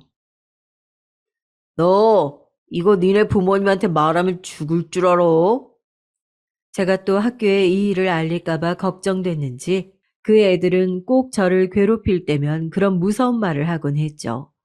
그때마다 부모님 생각이 났지만 저는 힘없이 고개를 끄덕였고 비정함에 절로 눈물이 뚝뚝 떨어졌습니다. 다음 날 지옥 같은 아침이 다시 시작됐어요. 아직 1년밖에 안 지났는데 제 머릿속은 항상 학교로 관두고 싶은 마음뿐이었죠. 하지만 다행히 끝나지 않을 것 같은 터널도 끝이 있더라고요. 네, 절름발이라고 불리던 시절도 끝이 있었습니다. 아이들에게 교묘하게 괴롭힘을 당하던 그 지옥 같은 시간이 끝나자 어느덧 졸업식이 다가왔습니다. 3년이라는 시간이 힘들었던 만큼 후련한 기분이었어요. 노란머리 무리들을 더 이상 보지 않는다는 것은 좋았지만 고등학교에 입학해서도 똑같은 일상일 것 같아서 전혀 설레는 마음이 들지 않았습니다. 아마도 저는 그때 피해자로 살아온 세월이 너무 길었던 것 같아요. 아들, 엄마가 고등학교 좀 알아봤어. 한번 봐볼래? 고등학교를요? 왜 그러니? 어머니는 아무것도 모르고 들뜬 표정으로 몇 가지 이름이 적힌 종이를 말없이 쳐다봤습니다. 이런 게 학교 생활이라면 저는 더 이상 반복하고 싶지 않았어요. 아무 말이 없자 어머니는 다가와 앉았습니다. 무슨 일이냐며 물어보는 어머니의 물음에 아무 말도 할 수 없었어요. 눈물이 조금씩 떨어졌습니다. 어머니는 아무 말 없이 저를 안아주었어요. 모든 걸 어머니께 말할 수 없었지만 아마 어머니도 어렴풋이 알았을 거예요. 학교 생활이 저에게 많이 버거웠다는 것을요. 그날 이후로 부모님은 더 이상 고등학교 얘기를 꺼내지 않았습니다. 그 아이로 인한 3년이라는 시간은 제 자신을 많이 바꿨어요. 무엇보다 이 다리로는 아무것도 할 수 없겠다는 생각이 들었습니다. 왜 나는 이렇게 태어났을까? 내 다리가 정상이었다면 괴롭힘은 안 당하지 않았을까? 계속해서 제 다리를 원망하는 생각만 하게 됐고 제 운명만을 탓하게 됐습니다. 그러다 보니 사람이 피폐해지더라고요. 저는 졸업식이 끝나고 한 달 동안은 집에만 틀어박혀 있었어요.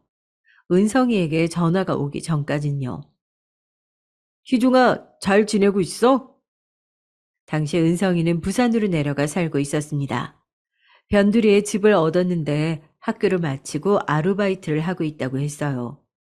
가끔씩 잘 버티려 하다가도 무너질 때 은성이가 보고 싶었지만 차마 번호를 누를 수가 없었습니다. 안 그래도 은성이가 힘들 텐데 안 좋은 소식을 전해주고 싶지 않았거든요. 고등학교는 어디 다니고 있냐며 묻는 은성이의 물음에 대답을 못하자 잠시 정적이 돌았습니다. 우리 꼭 성공해서 다시 만나자. 이제 갓 중학교를 졸업한 아이의 입에서 저 말이 나왔다는 게 지금 보면 참 우스우면서도 씁쓸한 말이었지만 당시 저는 은성이의 말에 눈물을 꾹 참아야만 했죠. 그 말은 저를 일깨워주는 한마디였습니다. 거짓말처럼 저에게 의욕이라는 것이 생겼어요.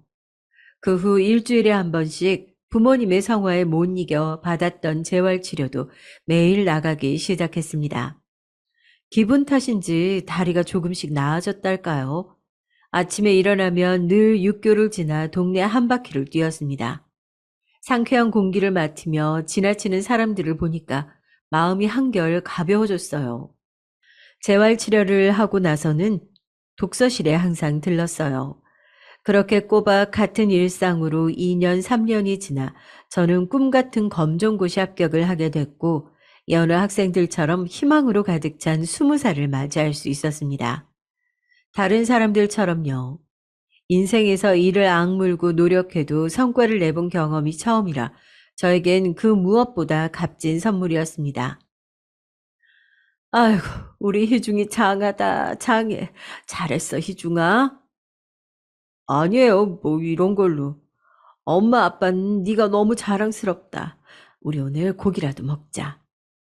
어머니, 아버지는 학교에 다니지 않고 검정고시 보는 아들이 답답할 만도 한데 어떤 비난도 없이 그저 자식이 가는 길을 지켜보시고 묵묵히 응원만 해 주셨어요. 검정고시에 합격한 날도 그랬죠. 저를 얼싸안고 우는 어머니를 보자 저도 모르게 한 줄기 눈물이 새어나왔습니다. 검정고시에 합격한 후엔 부모님이 운영하시는 세차장에서도 이제 조금씩 일을 배우기 시작했어요. 치료도 많이 진전되어 오른쪽 다리도 더 이상 절름거리지 않게 되었고 가끔 경미한 경련이 있었지만 일상생활을 할 때 전혀 불편하지 않았습니다. 부모님은 밤낮 가리지 않고 일을 배우는 제 모습을 보며 대견해 하시곤 했어요. 어렸을 때는 늘 방에만 틀어박혀 있었던 아들이었는데 벌써 이렇게 커서 기업을 물려받으려 한다니 직접적으로 말은 하지 않으셨어도 마음으로는 느껴졌습니다. 그렇게 1년이 지났고 평소처럼 세차장에 나와 손님들을 맞이하고 있었어요. 쾅 멀리서 들려오는 소리에 황급히 소리가 난 곳으로 뛰어갔죠. 차 문을 열다가 부딪혀 버렸는지 차 모서리가 찌그러져 있었고 기계에는 작은 흠집이 나 있었습니다. 어머, 이거 어쩌죠? 제가 면허를 딴 지 얼마 안 돼서 이런 실수를 했네요. 죄송해요. 어떻게 보상해 드려야 할까요? 아니요, 괜찮습니다. 정말 괜찮아요. 20대 후반으로 보이는 여자가 차 문틈으로 겨우 나와 발을 동동 굴렀어요. 하지만 흠집이 눈에 안 띄는 수준이었고 괜찮다며 웃어 보였습니다. 그때가 아내와의 첫 만남이었어요. 그날 이후로 그녀는 매일같이 세차장으로 방문했죠. 말로는 차가 매일 더러워진다며 어쩔 수 없다고 하지만 그녀의 방문이 나쁘지만은 않았습니다. 어느 날은 그녀가 조심스럽게 커피 한 잔을 건넸어요. 앞으로 잘 알고 지내자는 그녀의 말에서 우리의 데이트가 아닌 데이트가 시작됐습니다. 세차장보다 밖에서 만나는 시간이 많아졌어요. 그렇게 저희 사이에서 자연스럽게 연애가 시작됐습니다. 3년이 흐르던 쯤 곧 30 나이를 바라보는 그녀의 나이에 결혼 이야기가 나오기 시작했어요. 이제 우리 슬슬 부모님께 인사도 드리고 결혼도 생각해 보는 거 어때? 결혼에 대해 깊게 생각해 보진 않았지만 사랑하는 사람이 있다면 굳이 미룰 필요도 없다고 생각했기에 부모님을 소개시켜 줘야겠다는 생각이 들었어요. 하지만 생각지도 못한 장애물이 있었습니다. 부모님은 이 결혼을 탐탁지 않아 하셨어요. 그녀의 나이가 가장 큰 문제였습니다.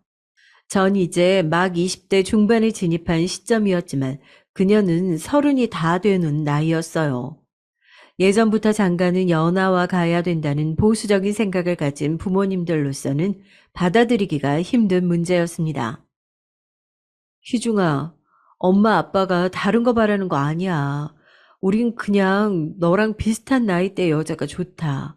솔직히 한두 살도 아니고 나이 차이 많은 며느리는 싫어. 그리고 그 아인 직장 생활 하지 않니? 우린 가업을 이어가야 하는데 그 애가 세차장 일에 잘 적응할 수 있겠어? 딱 봐도 험한 일은 못하게 생겼던데. 엄만 모르겠다. 이 결혼은 허락할 수 없어. 부모님의 모습을 보고 그녀 역시 자신감을 잃어갔습니다. 결혼은 현실이라는 생각에 잠시 생각해보자는 시간을 갖자던 그녀를 간신히 붙잡았어요. 3달 동안 꼬박 부모님을 설득했습니다. 그녀 말고는 다른 여자를 만날 생각도 없고 저에겐 그녀 없는 결혼 생활을 꿈도 꿀 수 없으니까요. 엄마 부탁드려요. 제 인생에서 제가 이렇게 부탁드리는 거 처음이잖아요. 한 번만 제 선택 믿어주세요. 아휴, 얘가 정말 꼭 그래야겠니? 저는 끈질기게 부모님을 설득했고 자식 이기는 부모 없다고 부모님은 결국 허락을 해주셨습니다. 그렇게 겨우 부모님의 승낙을 받아내어 결혼식을 올릴 수 있었죠. 이른 나이였지만 제 가정을 가졌다는 사실에 너무 행복한 시간이었습니다. 과거 학창 시절은 꿈에도 생각하지 않을 만큼요. 그렇게 아내와 함께 세차장을 함께 운영했고 빠르게 규모를 확장시켜 나갔습니다. 항상 두려움에 떨며 학교를 다니던 어린 모습의 저는 어느덧 지역에서 나름 유명한 사업을 하고 있는 떳떳한 가장이 되어 있었죠. 행복한 나날이 이어졌지만 중간중간 그 아이들이 생각나곤 했어요. 지옥 같은 기억을 안겨주는 그 아이들이 언뜻 스쳐 지나갈 때면 저도 모르게 술 한 잔을 기울이게 됐죠. 특히 세차장에서 교복을 입은 아이들 무리가 지나갈 땐 정말 저도 모르게 몸이 뻣뻣하게 긴장이 되는데 아마 이게 트라우마라는 것 같았습니다. 아버지, 왜 그러세요? 아니다. 아니야. 아들이 가끔 세차장에 놀러와 그런 절 보면 이상하게 생각해서 제가 허둥지둥 둘러댈 때도 있었죠. 그러던 어느 날이었습니다. 세차장 일을 하고 있던 어느 날, 당시 초등학교에 다니고 있던 아들이 세차장에 놀러 온 날이었어요. 근데 저 멀리 구석에서 교복을 입은 무리들이 누군가를 괴롭히는 것 같았습니다. 보자마자 바로 흠칫 어깨가 움츠려들었고 갑자기 저도 모르는 분노가 피어오르기 시작했어요. 전 곧장 하고 있던 일을 직원에게 맡기곤 그 무리에게 다가가서 뭐 하는 짓이냐고 냅다 소리를 질렀죠. 역시나 그 아이들은 한 애를 둘러싸고 발길질을 하고 있더라고요. 근데 제 목소리에 놀란 아이 한 명이 기어들어가는 목소리로 자기들은 아무 짓도 안 했다고 항변하는데 그 꼴이 어째 더 화가 났습니다. 저도 모르게 왜 이렇게 화가 나고 가슴이 뛰었는지요. 너네 부모님 연락처 대! 당장! 몇 명이 반항하긴 했지만 정 곧바로 피해자의 부모 전화를 받아내고 가해자 아이들 부모에게까지 전화해 이러이러한 일을 목격했다고 전했고 제가 본 사실을 그대로 전달했습니다. 근데 가해자 부모가 너무나 뻔뻔하게 나오더군요. 자기 애는 아무 잘못이 없다고 맞은 애가 잘못이지라는 말을 하는데 제가 피해자 부모보다 더 큰 소리로 따지듯 소리를 질렀어요. 사과가 그딴 식이면 안 되죠. 당신들이 이 아이 인생 망가지면 책임져 줄 거예요? 내가 이거 교육청에 고발해요. 아니, 당신이 뭔데 당신이 부모야? 아니, 부모도 아닌데 왜 이 난리야? 어이없어 죽겠네. 아마 그 자리에 있는 사람들은 제가 그 피해자 부모라도 되는 줄 알았을 겁니다. 근데 제가 왜 그렇게 그때 그 아이를 대변해주고 싶었는지, 부모가 돼주고 싶었는지 저도 모르게 울컥 튀어나온 목소리에 가해자 부모들은 기가 눌려 말도 못하고 알아듣지도 못할 말을 뻐끔거리더군요. 그러다 경찰까지 와서야 상황이 마무리됐습니다. 나중에 괴롭힘 당한 아이가 조심스레 고맙단 말을 전해오는데 그제야 전 깨달았죠. 제 안에 허물어지지 않은 상처가 있다는 것을요. 자식을 키워도 가장이 되어도 똑같이 남아있던 것을 말입니다. 그리고 그 사실이 눈물겹게 힘들고 괴로웠습니다. 이때 저를 위로해 줄 수 있는 건 가족들 뿐이었어요. 가족들이 제 기분이 좋지 않다는 걸 알고 애교도 피우고 맛있는 음식도 입에 넣어주며 저를 보살피더라고요. 그러면서 여차저차 상처를 흘려보낸 시간이었습니다. 근데 시간이 흐르고 흘러 이제는 가물거려 얼굴도 기억 안 나는 그 인간을 제 앞에서 이렇게 만나게 되니 이 지독한 우연에 저도 그 인간도 말을 잃고 말았어요. 나중에 상견례장이 파해지고 다시 집으로 찾아온 노란머리였던 사돈이란 작자는 저를 얼싸안고 울음을 터뜨렸죠. 샤워를 하고 나왔는데 갑자기 달려오더니 무릎을 꿇으며 다리를 붙잡더라고요. 다 내 잘못입니다. 죄송합니다. 이렇게 만나게 될 줄은 정말 몰랐어요. 미안합니다. 난 정말 그때 아무것도 몰랐어요. 알았다면 그러지 않았을 겁니다. 근데 우리 아들은 죄가 없지 않나요? 지금 우리 아들 많이 힘든 상태입니다. 내가 가난해서 못해준 게 많은 아들이에요. 아들의 결혼마저 망친다면 부모로서 들 낯이 없어요. 제가 방에 있을 때 아내가 열어준 모양이었습니다. 내 집에 이 인간이 들어왔다는 것 자체만으로도 싫었는데 이 상황 역시 진절머리가 났어요. 그리고 마음 같아서 멱살을 잡고 소리치고 싶었습니다. 그때 나에게 왜 그랬냐며, 왜 나의 학창 시절을 망쳐버렸냐며. 울음이 계속 터지는 걸 간신히 참고 붙들려 있던 팔을 뿌리치며 박차고 나왔어요. 등 뒤에선 애처롭게 부르는 딸의 목소리가 들렸지만 차마 뒤돌아볼 수 없었습니다. 나중에 아내에게 들려온 이야기로 그 인간은 평생을 가난하게 살아왔다고 합니다. 아들 하나 뒷바라지도 제대로 못하고 그래서 아들에게 마음의 빚이 많은데 이런 상황까지 됐으니 더 죽을 맛이었다고 했습니다. 근데 그 말을 들으니 오히려 도끼가 차오르면서 고소하다는 생각이 들더라고요. 이제 내가 복수할 차례인 건가 싶었습니다. 어쩌면 기회다 싶더라고요. 집안도 형편없어, 돈도 없어. 내가 우리 귀한 딸을 그 집에 줄 것 같아? 없는 집안은 절대 못 줘. 알아듣겠어? 막말로 결혼도 수준이 맞아야지. 급이 맞아야지. 안 그래요? 사돈? 거기다 이 조건 맞춘다 해도 인성이 바닥인 시아버지 있는 집엔 더더욱 안 되지. 내 딸 어디서 고생시키라고 수작질이야. 저기, 그러니까 조용히 하고 더 이상 찾아오지 마세요. 당신 아들 더 망신당하게 하고 싶지 않으면 아니면 조건이라도 갖춰서 오든가. 어디 거지 같은 지방 꼴을 들이밀고 앉아 있어? 아주 통쾌하지는 않았지만 이 정도로 말로도 후련해진 기분이었습니다. 그놈이 뭐라 말을 못하고 웅얼이는 소리가 들려왔지만 일방적으로 툭 끊어버린 후 벌컥벌컥 독한 술을 들이켰어요. 그런데 세차장에 나갈 때면 직원이 항상 편지 한 장과 커피를 전해줬습니다. 어떤 나이든 남자분께서 매일 전해주고 가신다고 종이를 받자마자 그 자리에서 찢어버렸어요. 다른 건 다 받아들인다 해도 내 지난날을 망친 그 인간을 제 딸의 시아버지로 인정할 수는 없었죠. 딸은 저를 보며 안절부절했습니다. 아빠, 나는 허락 못한다. 더 얘기하지 말자. 딸이 무슨 얘기를 꺼내려 해도 제가 다 끊어버렸어요. 집 분위기는 말도 못하게 삭막해졌고 침묵만 흘렀죠.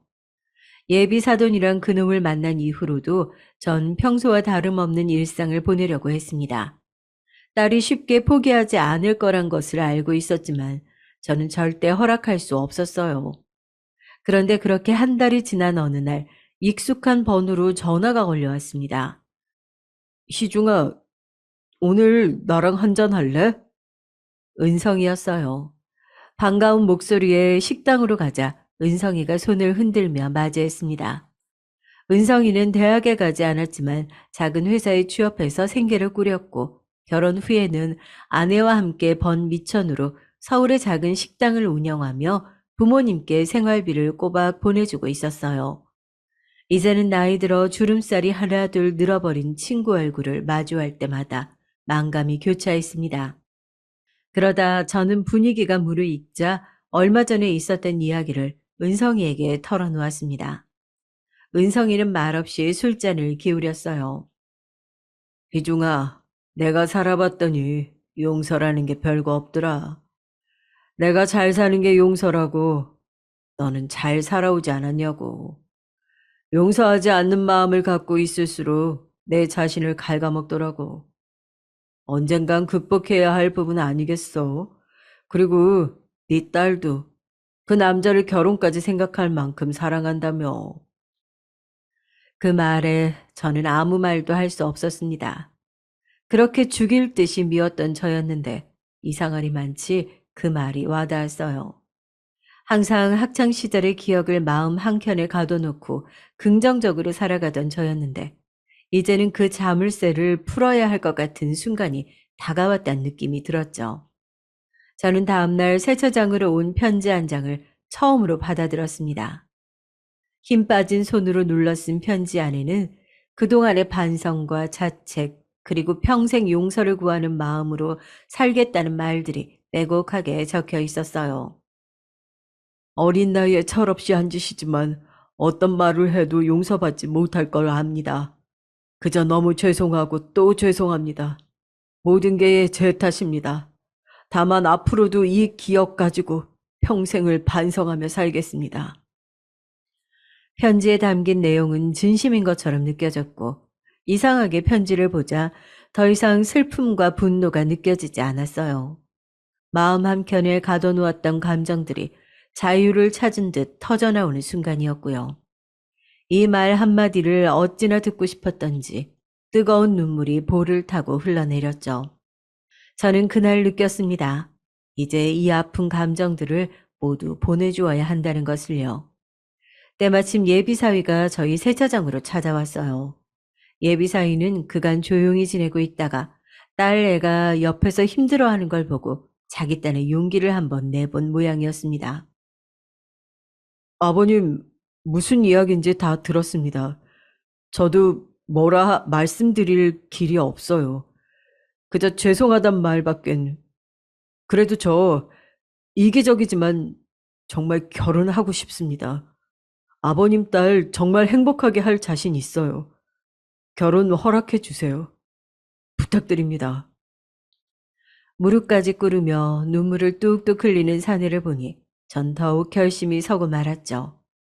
그날 밤 조용히 딸애를 불러 말했습니다. 상견례 날짜 잡자꾸나. 결혼 허락해 주마. 정말요? 아빠, 정말이에요? 그래, 그러자. 그렇게 상견례 날짜를 잡게 됐어요. 딸은 놀란 듯한 눈치였고 전부 다 가라앉은 상견례장 분위기에 모두가 저와 사돈의 눈치를 봤지만 결혼 날짜는 수월하게 잡을 수 있었습니다. 얼음장 같은 분위기에서 나중에 사돈은 식사가 다 끝나갈 무렵 저와 단둘이 있을 때 그저 고맙다는 말만 반복하더군요. 사과를 받아주어 고맙다고요. 자네 아들이 무슨 죄인가? 나도 딸 아끼는 부모니 허락한 거야. 고맙네. 고마워 정말로. 퉁명스럽지만 그렇게 대꾸하고 돌아오는 길 이상하게 마음이 홀가분했어요. 이제 완전히 빗장이 열리고 모든 게 해결된 것 같은 기분, 그런 편안한 마음이 들었습니다. 지금 어떻게 지내냐고요? 다행스럽게 딸은 지금 아주 잘 살고 있습니다.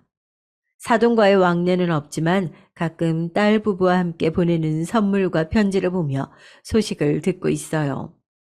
특히나 편지가 꼬박꼬박 오는데 편지에 늘 제 안부를 묻는 인사와 함께 사죄하는 마음으로 살고 있다는 내용이 적혀 있었어요. 여보, 괜찮아요? 뭐가? 당신 마음이요. 이제 홀가분해졌어요? 아내가 걱정하듯 묻는 말에 조용히 감정을 정리해보니 그런 것 같더라고요. 찝찝한 감정이 아예 없다고 할 순 없지만 저에게 여직 용서를 구하는 그 사람을 보면 이제는 제가 진정으로 마음에서 그 기억을 놓아주게 된 것 같아요. 어렸을 때는 꿈에도 몰랐습니다. 항상 저의 슬픔이 죽을 때까지 제 곁을 따라다닐 것 같았거든요. 하지만 전 이제 홀가분해졌어요. 미워하는 마음을 버리니 또 다른 자가 기다리고 있더군요. 저는 오롯이 이제 저의 인생을 살아가려고 합니다. 인생에서 가장 큰 힘듦을 극복해냈으니 그 다음도 수월하지 않겠어요? 여러분도 저를 보며 무엇이든 극복할 수 있다는 생각을 가지셨으면 좋겠습니다. 세상에는 미움을 보낼 시간보다 값진 것들이 많다는 생각으로요. 저 같은 사람도 극복해냈으니까요. 모두 아픔 없이 긍정적인 마음으로 펼쳐진 시간들을 누렸으면 좋겠다는 마음으로 이만 마치도록 하겠습니다. 들어주셔서 감사합니다.